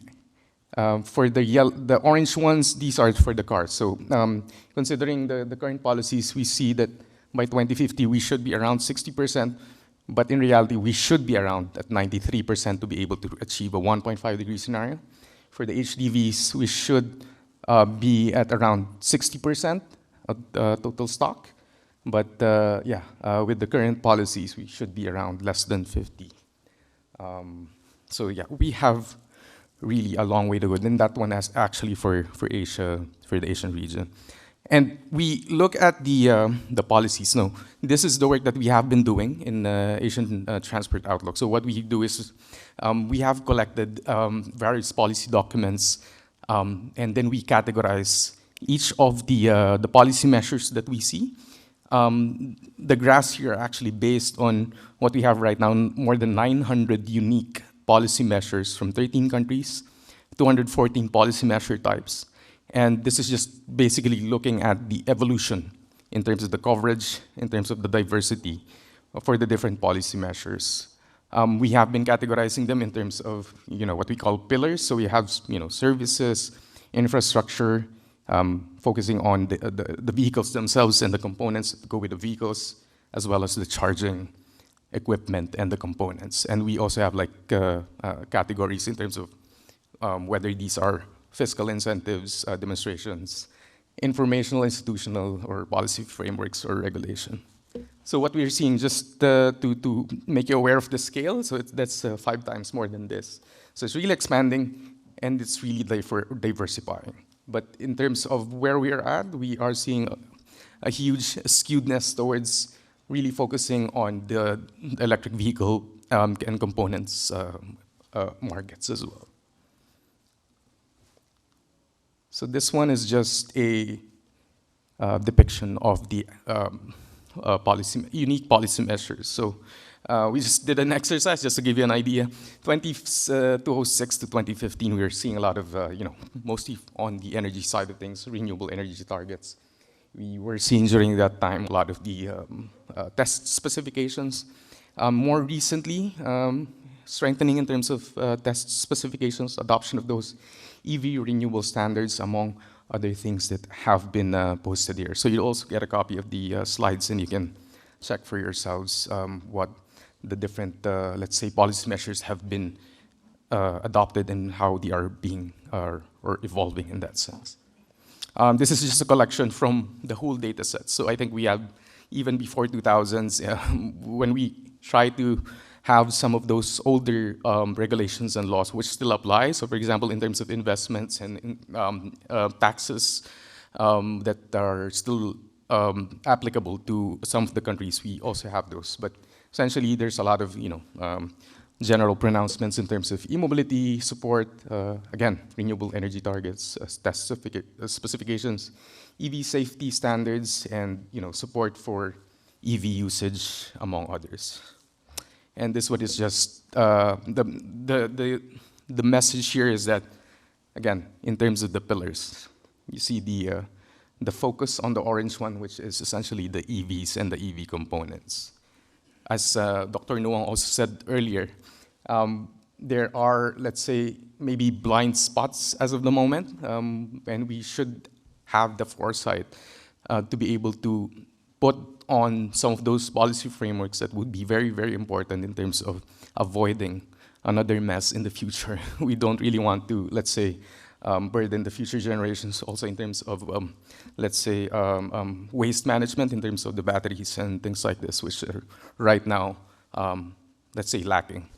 And then, yeah, after the EV components, we have mostly, general sorts of policy measures, and then very limited right now in terms of the supporting services. So, integration of payments, things like that. I just wanted to show this. This has been work wherein our team has updated the UNEP Electric Mobility Index, which has been used in terms of looking at strategies for various countries. Just really pointing out to the differences in the countries in terms of the needs. So the diversities in terms of the needs. You can go to the Asian Transport Outlook website. You can download actually the data that was used for this and further information on the exercise. And in terms of some insights in the policies, yeah, very quickly as well. We didn't have the data on the 2- and 3-wheelers, but we want to recognize really the importance of it. Importance in terms of having nuanced approaches in terms of the emerging evolution of the role of the 2- and 3-wheelers. Need to have different approaches in terms of governing them. There's really a dire need to integrate them into the policies, infra planning, regulations, even in the statistics, because they're nowhere in the statistics. It's really important also to take note of the potential consequences of some of the policies that are being put right now, and just to be cognizant of how they are being integrated into the system. In terms of incentives, we need to review and iterate as we move forward.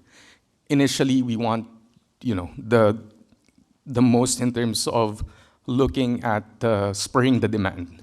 And we put a lot of non-fiscal incentives, free parking, priority lanes, things like that. At some point, we need to review this. Are we just at electrifying congestion in that sense? More than a decade, YERUG is also a member of the Independent Technical Advisory Panel of the Green Climate Fund, which accesses all investment proposals. And the other speaker, Mr. Cohen van Wekkel, Cohen works as a financial and strategy advisor across infrastructure and mobility sectors in both emerging markets and developed countries. His works in e-mobility and climate finance includes various electric vehicles-based BRT projects, country and regional studies for the transition to e-mobility, supporting transport decarbonization. Further, Cohen works as co-founder of Girocar, supporting carbon credit development for e-mobility fleet and infrastructure manufacturers. Yeah, ladies and gentlemen, please welcome Cohen van Dekkel.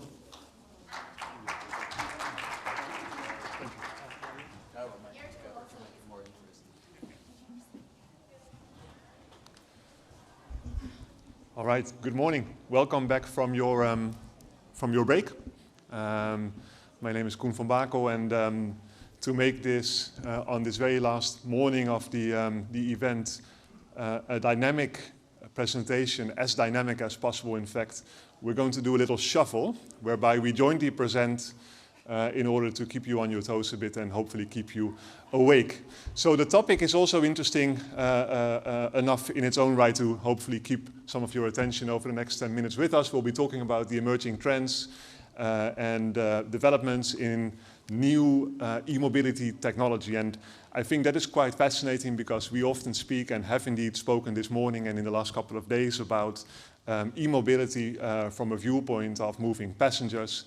And we will be focusing on that a little bit as well here, but we'll be venturing out mostly in new modalities and e-mobility technologies. And we'll be doing that by alternatingly talking a little bit about what enables these technologies. And of course, there will be a lot of similarity with the discussions that were held earlier and the presentations that were heard about enabling factors and about policy and regulations and incentives and all that. But altogether, it should be a pretty interesting walk through. Generally, about some of these enabling factors, before we dive into them, but I think that the highlight here already shows you a little bit that we're talking about anything that moves on wheels and doesn't necessarily only move passengers. We'll be looking at intercity buses, they move passengers, but we'll be looking at trucking, heavy machinery and logistics equipment as well. So that should be quite interesting. And to some extent, what applies to passenger transit applies here as well when it comes to electrification. It means stakeholders have to come together, have a dialogue, often at system or at national level, talk about what's going to happen technically, what is possible, but also talk about what's the public perspective and the public interest with regards to the transition, with regards to the technical requirements, with regards to coverage. And so all these things benefit from, at a very early stage, stakeholders sitting together and engaging with each other in a very open manner. In addition, the 2 or 3 different instruments that were already mentioned and that will keep coming back are straightforward, they are common sense, they are stick and carrot, so they are about, again, offering in a targeted way incentives and through tax or subsidy mechanisms, as well as mandates and regulations requiring a certain transition to take place in these different sectors, and how that happens and what that is, we'll be discussing a little bit as we go through them one by one. And for that, I will do my first alternation here and give it to you. Here or there? What do you prefer? Whatever. Okay, thanks. And as Koen mentioned, basically the idea is you all know what, and we have heard of that, passenger cars, buses, motorcycles, they're already spreading out widely in many countries on electric ones, but there are other vehicle types which are also getting electrified and which will also enter into the market. So the idea is to point out what other types are there, what's the trends. In the trucking business, and trucks and freight transport is in terms of CO2 emissions in the transport sector, faster growing than passenger transport, and it's also an area where you can achieve or you can have emissions of greenhouse gases of 40 to 50% of total transport, so it's often a neglected sector. Now, in urban trucking or urban delivery with smaller vehicles, 3 to 12-ton vehicles, it's already cost-effective today. It's also relatively simple from the charging infrastructure to do it with electric trucks, and there are already dozens of models available also in this area. But it's also something which is coming on heavy-duty vehicles, and we're speaking of battery electric trucks, 100% electric. We're not speaking of hybrids, which is a technology of the past. We're not speaking of plug-in hybrids, which is also obsolete. It's just to maintain the fossil industry alive. We're also not speaking of hydrogen trucks, which might have been a solution before you had proper battery energy density. But in fact, even Hyundai, as a hydrogen truck manufacturer, now is putting a battery electric truck on the market because there's simply no demand for these types of trucks, because it's not necessary to use 3 times more energy to power a hydrogen truck than a battery electric one. Interesting it is on fixed routes. In Thailand, there are potentially thousands of electric trucks coming up now for distances 200-300 kilometers on fixed routes, where you can easily recharge at both ends or swap at the back of the truck the battery compartment. These are the types of solutions. But you're also having in more and more countries high-powered charging infrastructure, which is coming up, which is also a field for policy intervention there. Can give you an example of a client we're having, which is a French company for logistics, which operates already now electric 40-ton trucks on a 110-kilometer fixed route in Thailand, you making 2 to 3 trips. Now, one of the issues they had initially there is that, which is typical also in other areas, is they were using batteries which do not have a sufficiently high C rate, which means they cannot take up in a short time a sufficiently quantity of energy, and too low powered chargers. That resulted in having to spend too much time at both endpoints to recharge the truck. So in comparison with the fossil truck, they could do 1 to 2 turnovers less, which means you need more trucks. And that's, of course, not a very nice solution. So the change now is that you're going towards higher powered chargers. With higher powered, I mean in the area of 600 kV to 1 mega of power putting on the trucks, and then you can, within 10 minutes or maximum 50 minutes, have sufficient battery capacity again to run again 150 kilometers and then recharge it on the other end. So technical solutions also in this area are important. Have the proper batteries on board. Means you go to NMC batteries or LTO batteries, which can take up much more energy in a shorter time and have much higher powered chargers.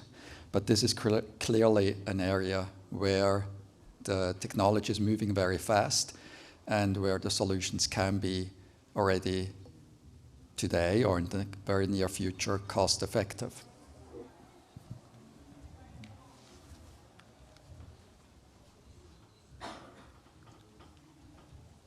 In terms of the enabling factors to make some of this happen, in addition to the technical development that I think Jörg highlighted really well, is for those specific fixed routes, for those corridors or zones where the potential is really there, where you see that happening, it makes sense to look at that very deliberately as policymakers and to plan specifically and to engage with operators to find out what's necessary there, what works, what doesn't work.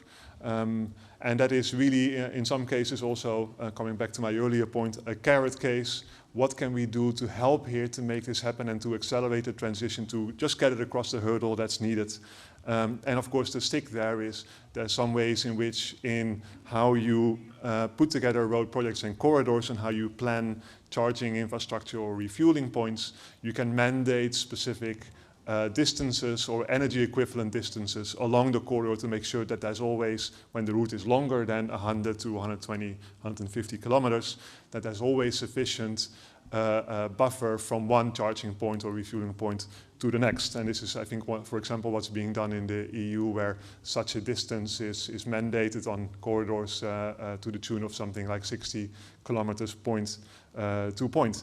And then indeed in integration of the charging point requirements, the infrastructure requirements into road projects is something where I think a world can be won. We presented and discussed yesterday in the Green Roads session at this same event, the potential of integrating transport decarbonization elements into road design, into road infrastructure planning at the early stage. And I think this is really something where we need to think across sectors, from mobility and transport to the infrastructure guys working at the road ministry, the engineers, and make sure that we integrate what's necessary to make this happen into the roads of today and especially the roads of tomorrow. So that's another point to keep in mind when we think about enabling factors for this specific category for trucking.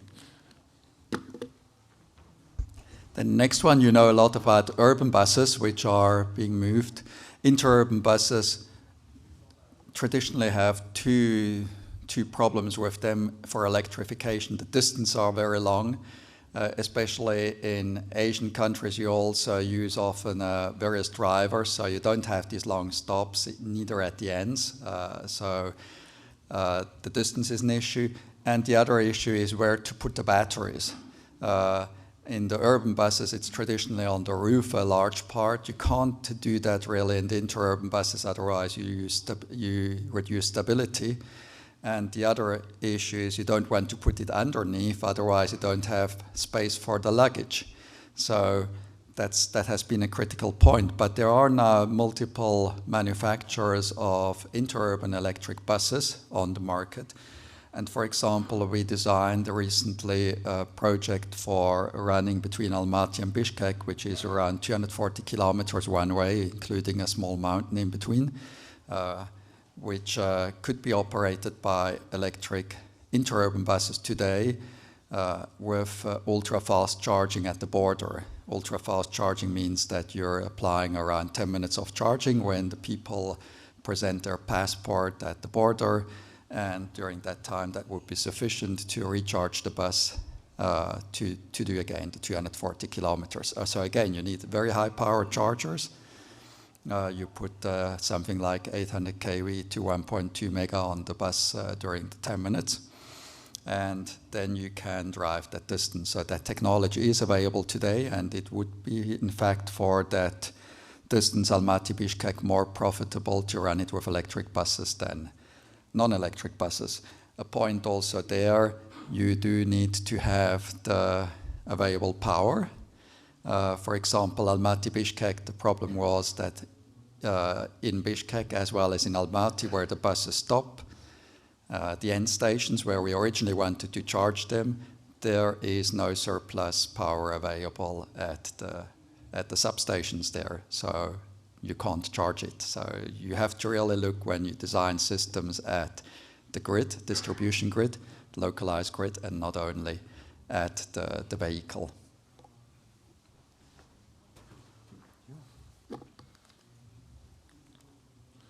Enabling factors for this include much of the aforegoing. So I think, again, looking at it on a route-by-route basis, there is very often already on specific routes a private business case to develop the charging systems and to put in place the rolling stock, if you will, to make this a reality.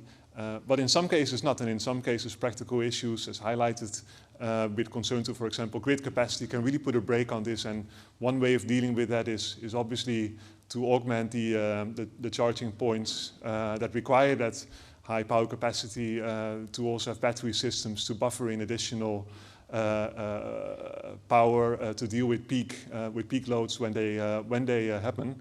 However, that in turn impacts on project economics and might just make it unviable. So again, here a mission, I think, for government also to look at what can be done and how can we support specific routes where we think this is important, and especially in the context of countries where such interurban routes are governed by concessions or regulations. I think there is also regulatory scope to include requirements for this to take place. So again, carrot, stick, the right balance of those two can make a difference in also making this a reality, and I think that's a crucial enabling factor. Then mobile machinery, that's something which is used a lot. You're having that in warehouses, you're having that for construction, you're having that everywhere. The photo you see there from the red one, it's from Nigeria, from Lagos, where we're doing a program with a service company which provides services for warehouses for major multinational corporations like Heineken or Coke, Amazon, etc. And they're electrifying all their forklifts. Now you have electric forklifts already since some time on the market, but they're basically lead-acid batteries. And the new generation is based on lithium-ion, which has a much lower environmental impact. The recycling isn't that problematic. The lifespan of batteries is much longer. The equipment costs more, but on the life cycle base, it's still financially competitive. So there are possible programs and projects you can do with such equipment, all types of equipment you actually use at warehouses, but also in construction machinery. And often you use these things also in cities, or you want to make green roads, so why not use green construction equipment also, instead of just separating waste and plastics, do something a bit more relevant. And the major manufacturers, for example, Volvo wants to abolish all ICA construction equipment till 2030.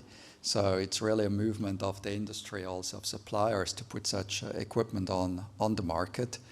And they have a very long lifespan in general.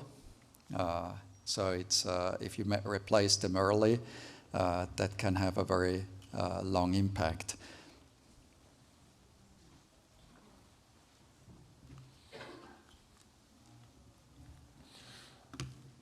Enabling factors here include the assurance that where this is happening, whether that's in an urban setting or outside that, local grid capacity is sufficient to deal with and to facilitate these high-powered equipment and machines. In some cases, again, it may be useful and necessary to add in additional backup capacity to buffer to make this work functionally, but this is something that can be considered even within kind of the scope of a private sector business case. But often these building and construction machinery, construction projects are taking place in urban environments.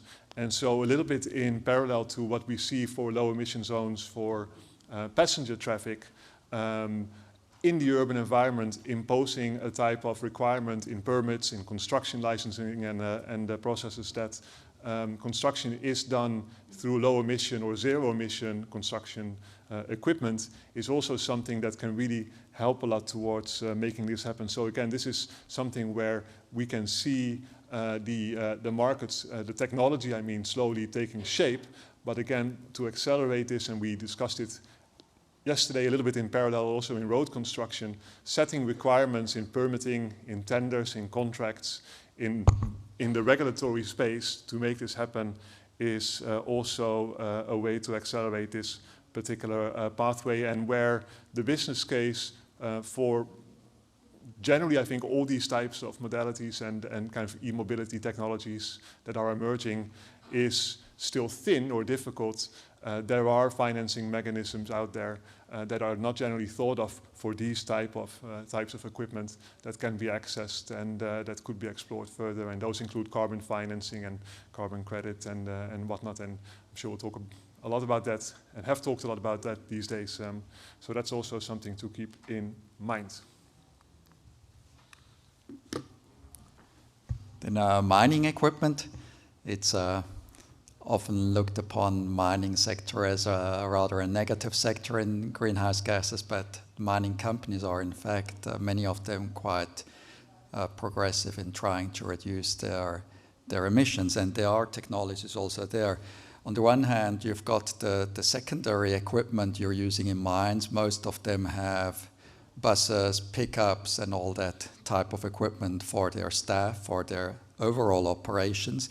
This is often outsourced, so it goes through the contracting of these companies, and they have their core equipment, including dumpers or the equipment in the mine. Now, the equipment in underground mines, that's electrified anyway, due to pollution and health considerations in general. But what is interesting as first step is the secondary equipment. You see the bus below, it's from a client we're having in Peru, which is using electric buses for their staff. They're having solar PV on their mining site with which they recharge the buses thereafter. And they also have something like 50 electric pickups now, which they're using for their general operations. The truck you're seeing in front, that's from a client we're having in Switzerland. It's a dumper which has 160 tons or 110 tons from Vigier. It's one of the remaining cement companies in Switzerland. And it's like a perpetuum mobile. It means it doesn't use electricity and doesn't use fuel. You might ask yourselves why this is working. It's a very specific situation. The quarry is up the hill. That's where they load the truck with all the stones and all the stuff. They go down the hill, and regenerative braking energy fills the battery with electricity. And as uphill the truck is empty, it uses less electricity uphill than what it regains downhill. It doesn't work well in winter, because in winter when you've got snow and it's patchy ice and things like that, the regenerative braking energy doesn't work the same manner. But in general, 80% of the time the truck doesn't need charging. But that's of course a very specific situation. But you're having electric dumper trucks now on the market from the major manufacturers from China as well as the US. And they are still being used in pilots, because the mining industry is very risk adverse, and they really want to know that these things work. But looking at the financial part, you can retrofit the existing trucks relatively straightforward manner and use them as electric ones, dependent on how you can charge and the specific site. But these are things where you can have massive CO2 reductions per unit, and you can run them also close to profitable currently or profitable in the future.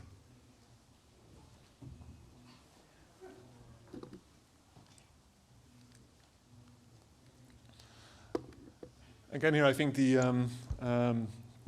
example of stakeholders coming together and managing this in a coordinated way is important. I was going to talk here about the example of Chile, which I remember to be particularly instructive, but I'm going to weigh on you or lean on you for a bit to talk about that, because you've been most closely involved in that. So I'm going to hand on that one the example back to you. Can you tell us about the Chile example, Jürgen? I mean, Chile has a large mining industry and copper industry basically based, and the large mines all have made more or less voluntary agreements with government which have CO2 targets included. So to achieve these targets, all of these mines have now started using electric buses and pickups and are moving their dumpers as well as other equipment to electric units. So it's based on agreements with the government, and the government uses these agreements again to comply with the nationally determined contribution under the Paris Agreement to get the part on the unconditional contribution of the country towards the Paris Agreement. So it uses agreements with mining corporations, which pushes them towards electric mobility, because that's the area which the mining corporations have identified as being the most cost-effective manner to reduce their CO2 emissions.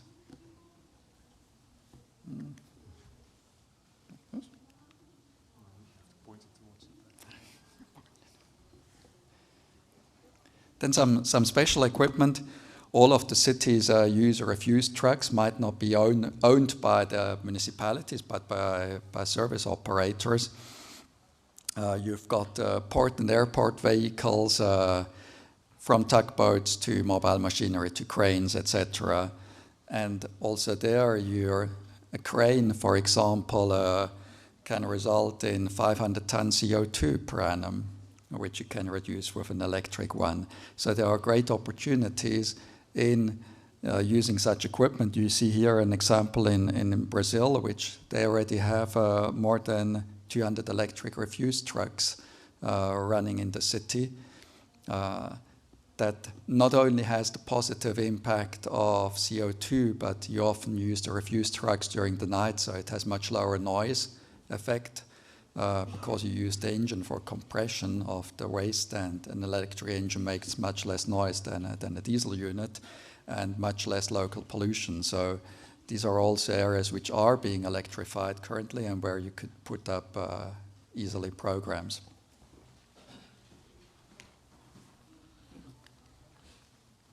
So, in fact, many operators working in this field are very actively following developments in electrification of the technology. It's still early stages, but it's happening. And they, I think, consider it very interesting because they do see, when it comes to their Scope 2 and 3 targets, when it comes to their corporate requirements, this is a way to go. And so this is going to happen. And they're very keen on making it happen. And I think with this specific category, what is interesting is that nearly all of these types of equipment that are mentioned here operate in the framework of a concession contract or some kind of a concession or regulatory framework where they are both paid or remunerated on the basis of that framework of that contract, but that contract also has requirements. So again here, for the authorities or the specific agencies that are responsible for those concessions within ports, within airports, there is a very clear scope of action to say, look, we are going to work with you in terms of setting the requirements for the pathway, for the transition over the next 5 or 10 years. But also we understand that your business case, given how early stage the technology is at this point, that your business case is going to have to move along with that, and that we have to do something to augment the business case part of that. In other words, we have to compensate or somehow find a way to make you whole on adopting this transition going forward. And I think there again, for this specific type of technology, I think that particular mindset of we are mostly here in a concession context is important to understand what can be done to enable this to go forward.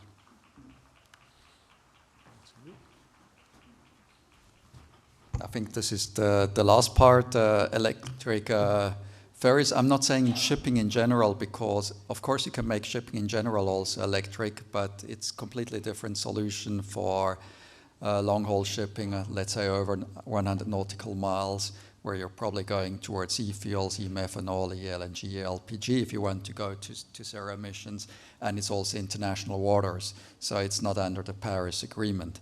But to ferries, which are getting popular. I was just yesterday on the Pasig River with the ferry there because ADB is also developing a program to see how you could electrify and upgrade the ferry services there. This is one in Bangkok, which was also related to ADB Private Sector Finance, the Smile Ferry project, which is pure electric ferries. With Cohen together, we recently did the feasibility for the European Union in Lagos for a 300 million euro program on electrifying and putting up ferry services there. In fact, electric ferries are very profitable if you compare them to fossil ones. The real issue there is also charging infrastructure.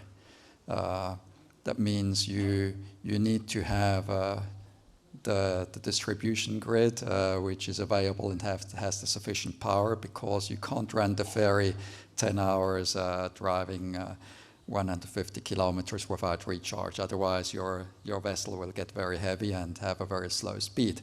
So you need to optimize it with the speed, the battery size, and then have the power available for high power charging. The case of Lagos, for example, that required that you have completely independent charging power sites, non-grid connected, with solar PV on the one hand providing electricity, plus CNG generators. Otherwise, you wouldn't get to the power levels you require, and the grid wasn't available to deliver the power. So this is an issue, but there are technologies available today to power your electric vessels as long as you, let's say, remain in a reasonable speed. Of course, you can have an electric power boat driving at 35 knots, but you'll drain your batteries very quickly. So if I'm talking of reasonable speed, I'm talking of 12 to 20 knots. If you go to much higher speed, your power requirement is a curve like this, and that means your battery capacity will go like this, and your capex will go like this, and your profitability will go like this. So it's very speed sensitive.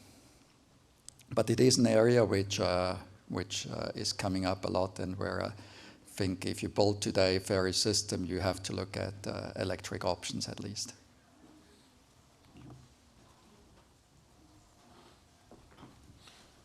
And I think that concludes our presentation, a little bit over time, but hopefully for a Friday morning presentation, dynamic and happening enough to be of interest for you. Thank you very much.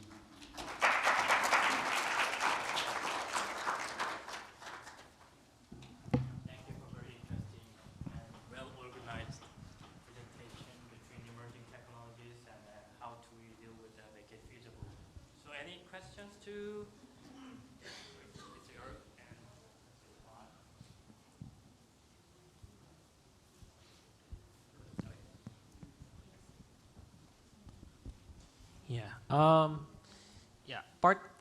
I represent a university-based NGO, but yeah, I also look into ESG practices for our other corporations, not just in the developing countries.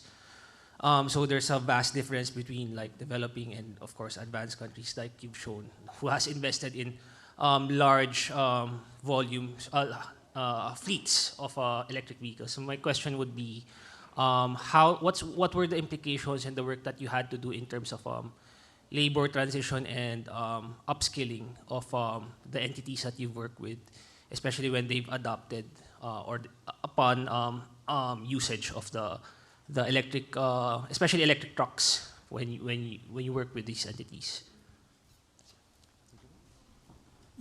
If you mean labor, you mean what implications it had on jobs in the company? And yeah, what transformations, what transitions had to be done, and leadership changes and trainings, capacity buildings that you also did. It's not that different from buses in that sense. I was more involved in, because they had longer history. In buses we did for some 25 cities in China programs for transforming their fleets in buses. The major transition was there always in the maintenance staff. I mean, the driver, you need the same number of drivers if you have an electric truck or a petrol or diesel truck. But in maintenance, you have a major implications, and you don't have that when you have small fleets, because then you still have the fossil as well as the others. So you have at the start perhaps additional staff you need because you suddenly have two technologies. But the trend when you go towards the electric one is very clear. Your save costs in maintenance, and if you're talking of save costs, it's your save labor costs. That's it. So you will have reduced maintenance staff. Now, in many companies, the maintenance part is outsourced. You just have the daily operational maintenance with in-house staff. It's still the same impact, it's just outsourced staff impact, it's a different company thereafter. So what did in practice many of these companies do?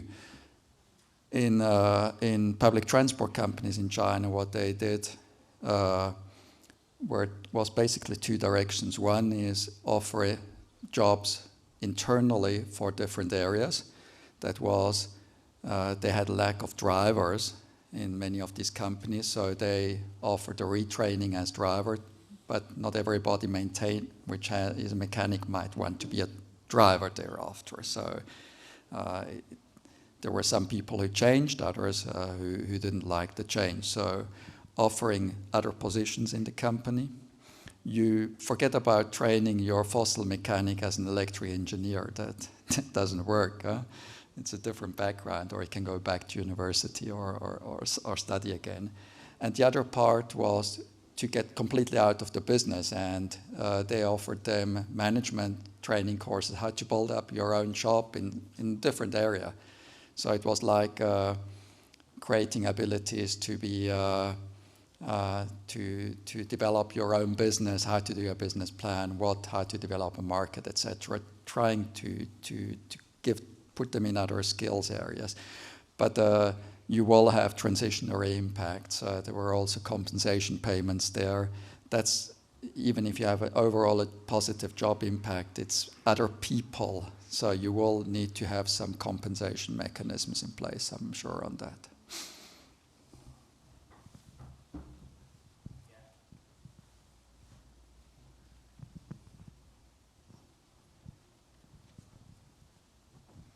Hello, good morning. My name is George Buid. I'm a photojournalist.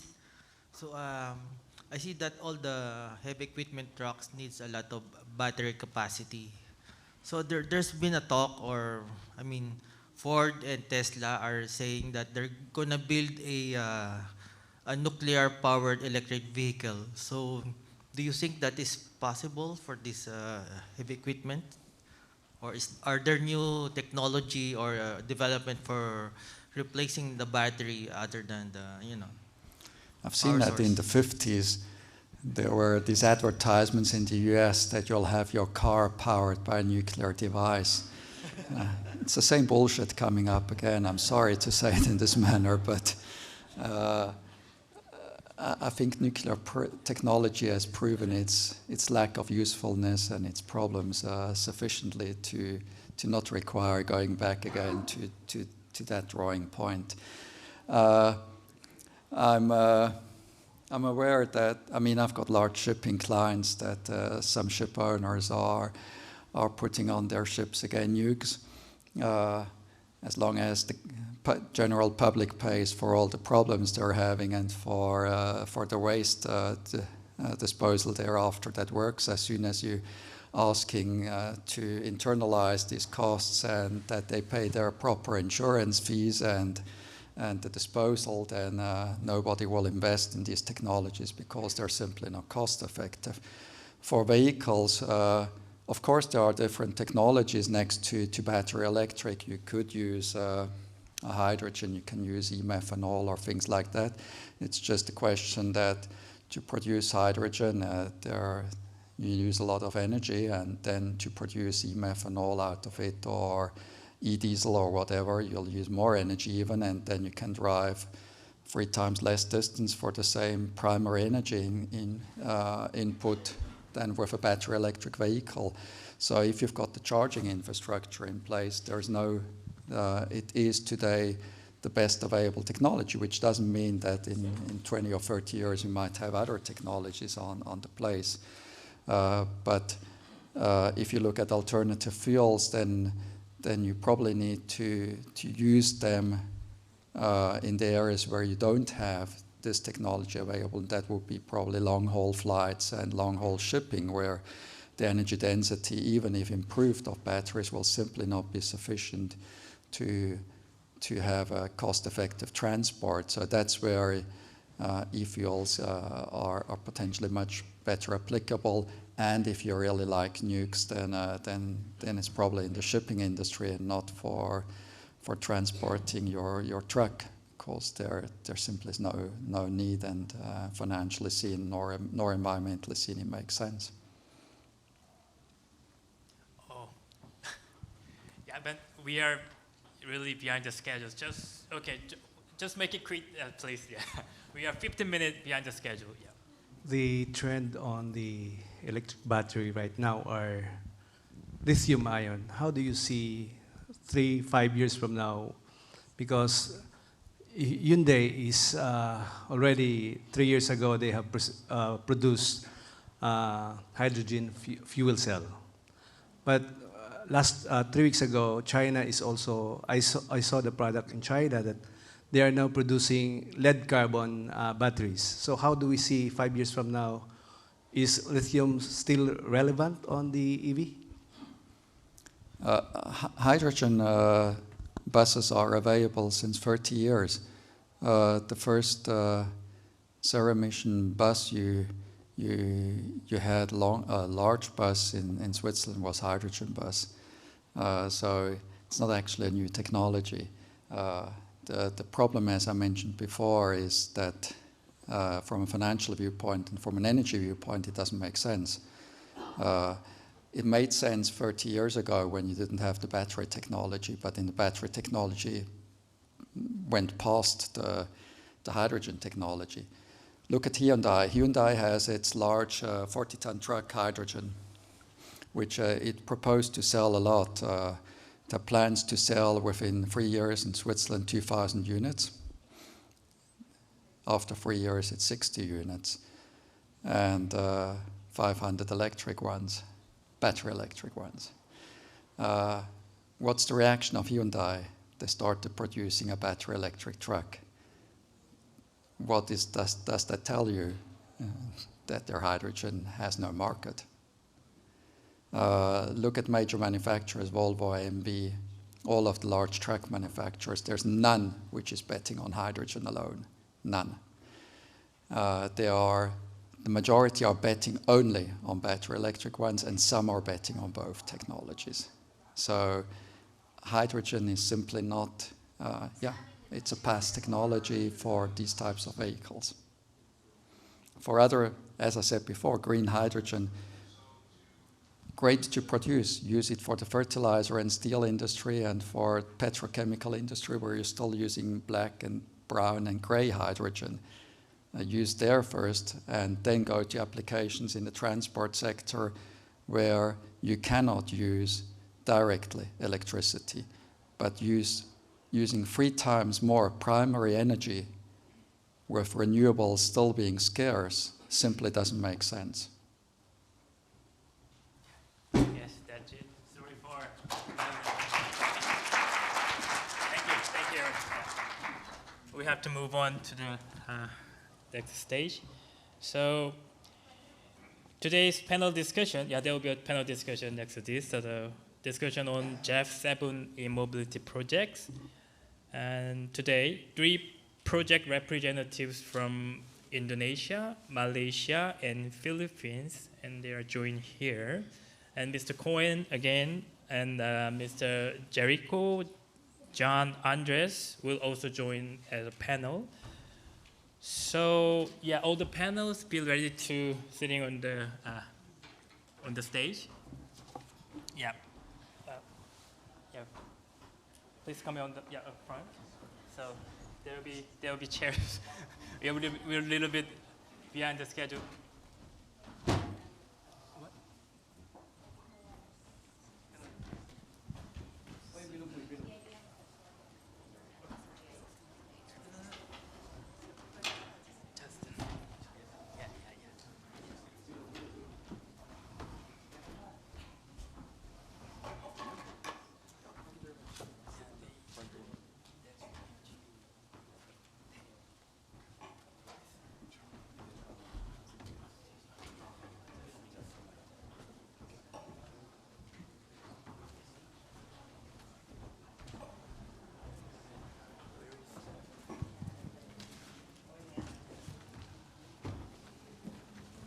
Ms. Noruhaslija? Oh, yeah.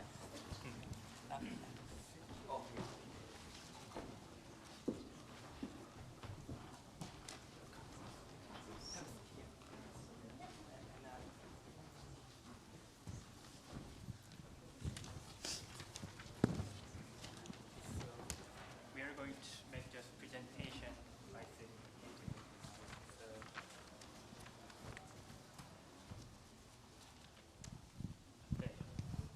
Panel discussion will start with a short presentation of each representatives of the country, Indonesia, Malaysia, and Philippines.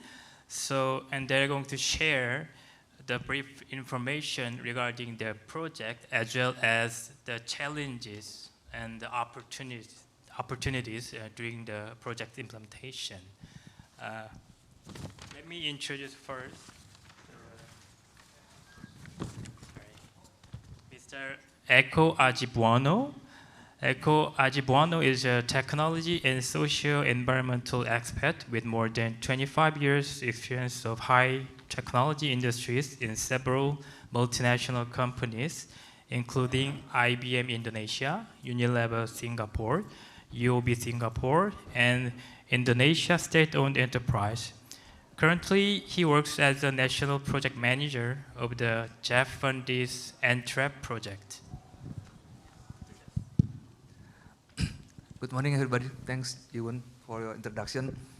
So actually, sorry, I just coughed a bit, so I... NTRAP is a collaboration projects between UNDP and Ministry of Energy and Mineral Resources Indonesia. So we are more to the electrical part of this. As a typical project of GF, we have mandatory to achieve a so-called like a greenhouse gas emission for about 473 ton CO2 equivalent, women mainstreaming, and leave no one behind. And also, I only have 2 slides here, directly to the things that perhaps intricate and maybe interesting from you. Please, next slide, please. Okay, at these tables is already represented also in the ministry level. So this is based on our calculation and also our proven activities. I'm sorry using Indonesian rupiah, because if we use US dollar, it will be 0.00 something, so small. So it look bigger line, the numbers. So you can see at the source of energy. Of course, because it is at the ministerial level, so the source of energy is 70% if it is using fossil fuel is imported. But if using electricity is so-called domestic power plant, not to mention coal. Yeah. But then it is domestic power plant because we have a lot of coal, quote unquote, in Indonesia. So we do some calculation from all the stakeholders, and then we do some testing, comparison between four-wheelers, fossil fuel, and four-wheelers EV from Jakarta to Surabaya is about 700 something kilometers. So this is the numbers that we could present to the ministerial level.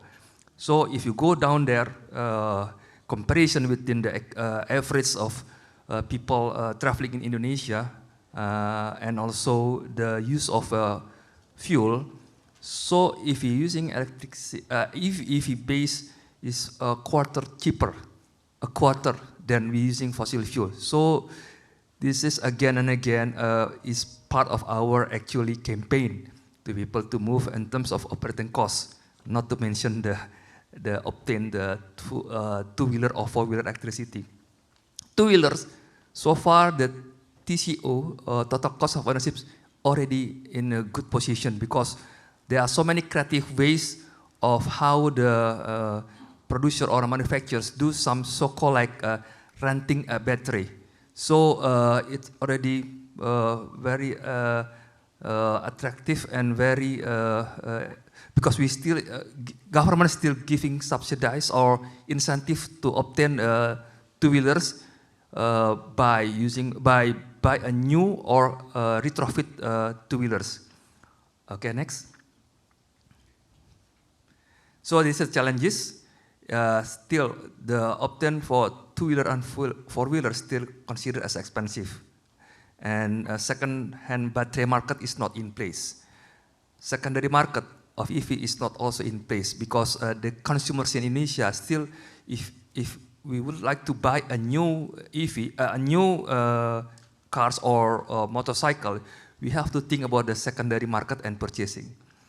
And of course, the financial industry is still wait and see because, again, the secondary market is not in place. But nevertheless, the government is very serious. There are a lot of policies, even the presidential regulation and decree, ministerial decree, and from different ministry, I mean from energy and mineral resources, from environment, transportation, industry, whatever. So they give all the easiness to do EV ecosystems more boosting. So there are a lot of various incentives in two-wheelers and four-wheelers. And also Indonesia also has a huge mineral resources in terms of nickel, iron, cobalt, whatever. Not lithium. Lithium is still important from Australia. And so the private sectors work hand in hand with PLN, state-owned enterprise, to install charging stations nationwide with additional price rate of charges. Then again, the collaborations of all the stakeholders, not just Indonesia, I mean for globally, is very much needed. I think I managed to sum up my 40 pages presentation into two. Thanks so much. Thank you, Mr. Echo, for a very quantitative and decisive conclusion, right? Transition to e-mobility. So now, next move on to Ms. Nuraslija from Malaysia. Nuraslija is Senior Director of the Climate Action Group, Malaysian Green Technology and Climate Change Corporation.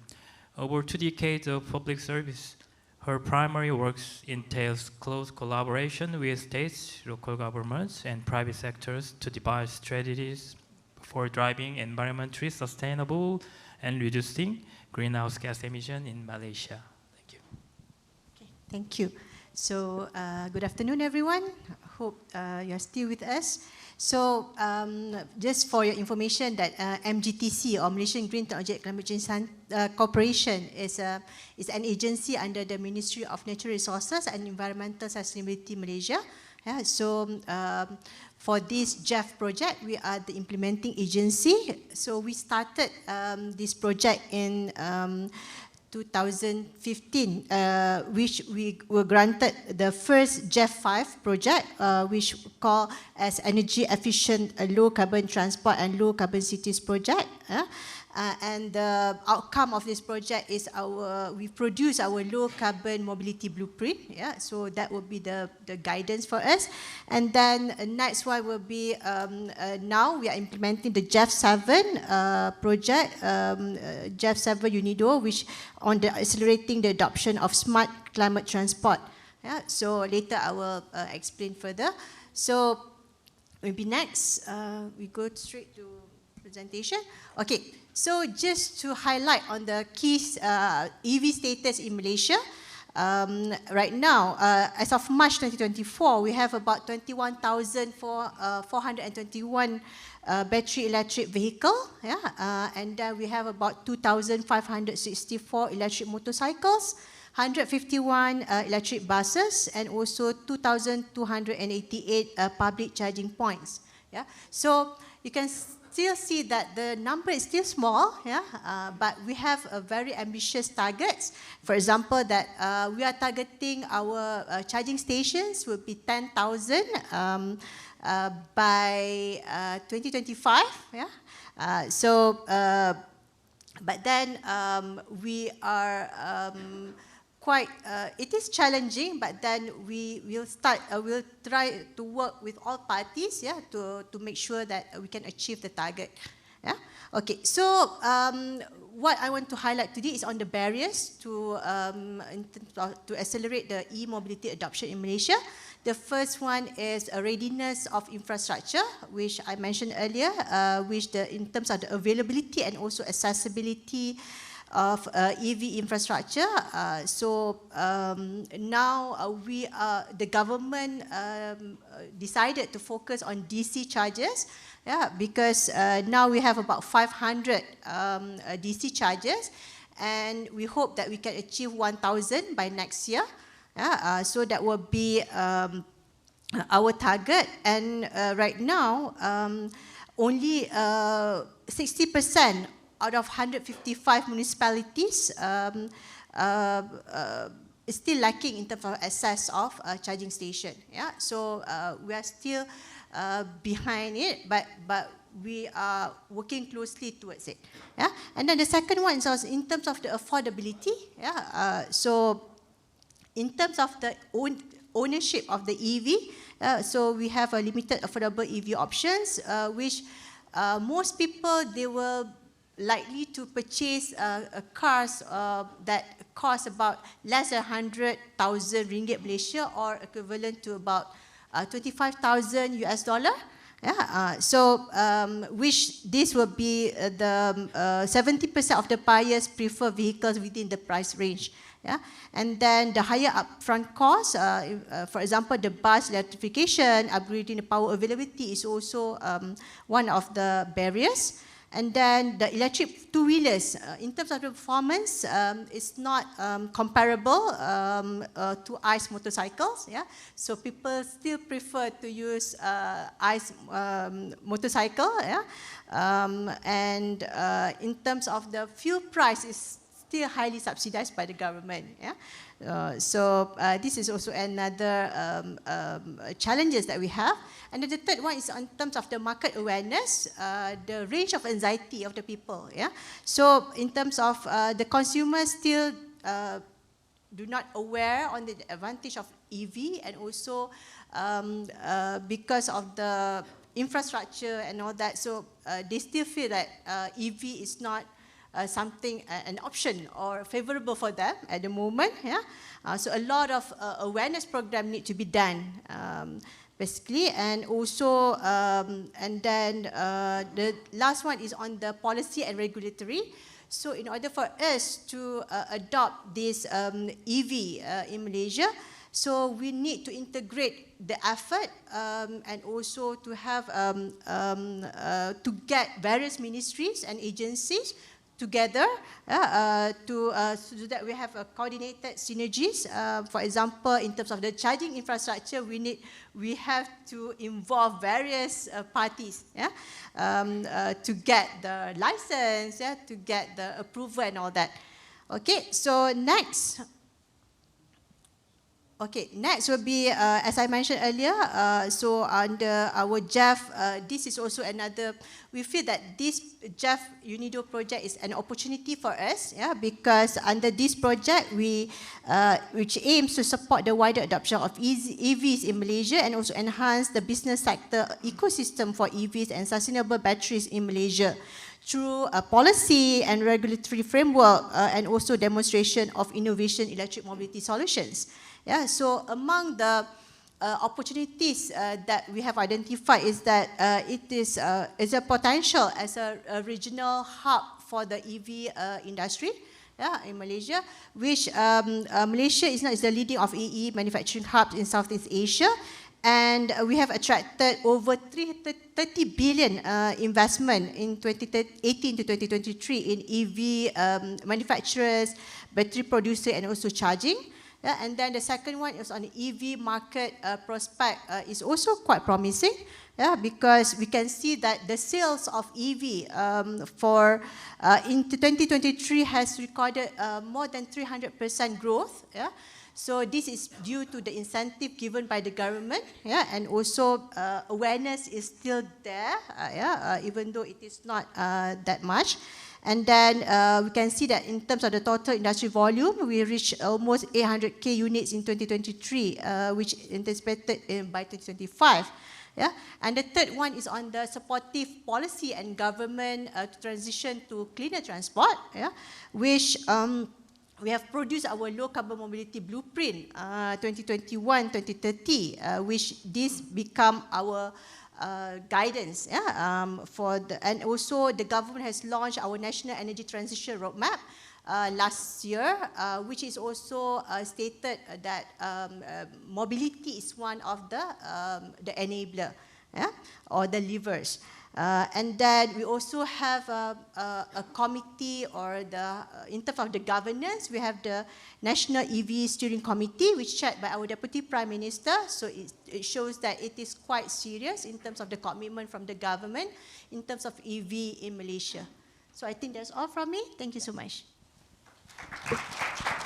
Thank you, Ms. Nora Slija. Very informative presentation. I guess we could see and know all the e-mobility projects in Malaysia at a glance. Next, the floor is on the Raymond Paulo Abad.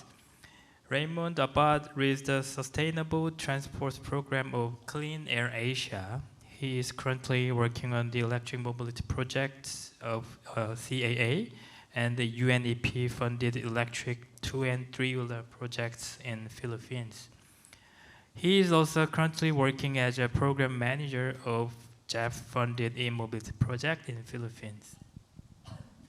Hi, good afternoon. I'm Raymond, and I represent Cleaner Asia, which is part of a consortium that is implementing the project, accelerating the adoption and scale-up of electric mobility, or as we call it, e-mobility ASAP. So I'll do my best to finish my presentation ASAP as well. So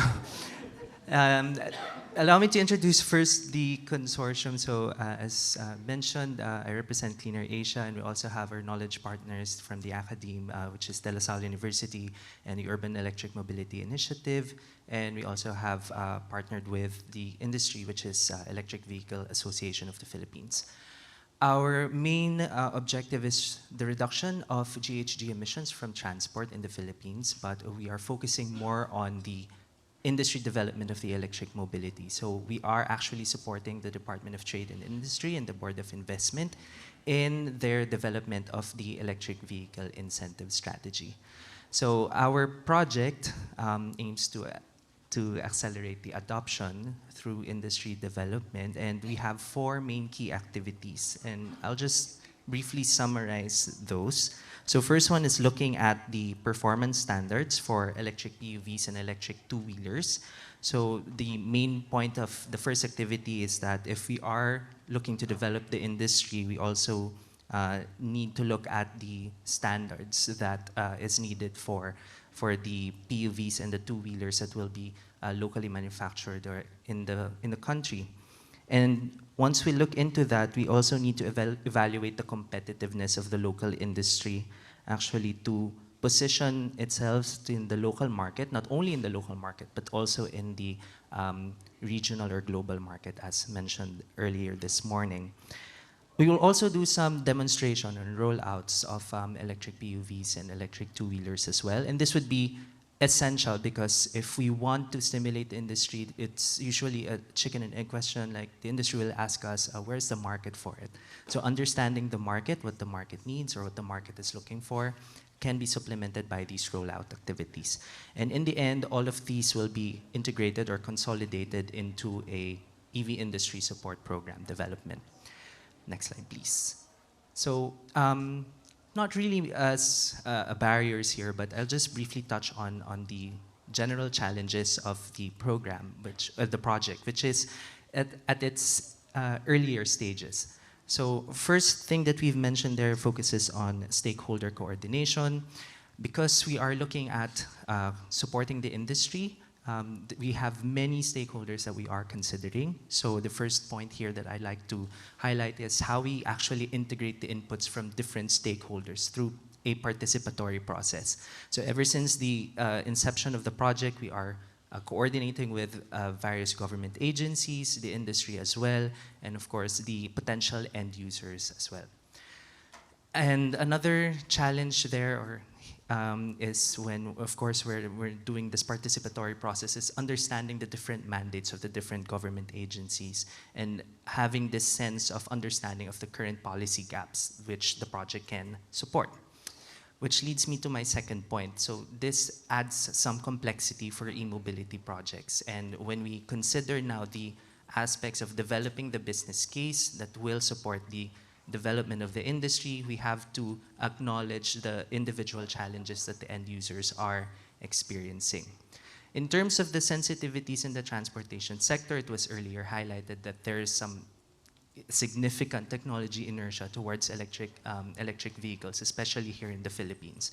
So we have to address those by understanding the social norms and cultural biases towards traditional vehicles and address the skepticism about EV performance and infrastructure. Altogether, we can look at the main opportunity for this one because the electric vehicle industry here in the Philippines, it's definitely a multi-stakeholder activity. We are looking at a whole of society approach in the development of the e-mobility industry. And as a key message in the earlier session, no one gets left behind as we pursue a just transition for e-mobility. Thank you. Thank you, Raymond. Very timely presentation. You're very punctual. Thank you for that. Before getting into the discussion, let me give you one more introduction of speakers. Today, another panels are joined here from GIG. Mr. Jericho Jan Andres. He's a climate change and energy policy advisor in GIG, and he leads the energy and transport component of transformative actions for climate and ecological protection and development projects. Jericho has more than a decade of experience in development cooperation on climate change adaptation and mitigation programs. Okay, so now let us discuss further based on these presentations for 3 e-mobility projects in Indonesia, Malaysia, and Philippines. The first question is to all 3 GEF representatives. So in your presentation, you mentioned barriers and opportunities that have been identified during project implementation. Earlier today, we have also heard about different perspectives for supporting the acceleration of EV. So what do you think should be the top 3 priorities moving forward to accelerating the transition to e-mobility in your country?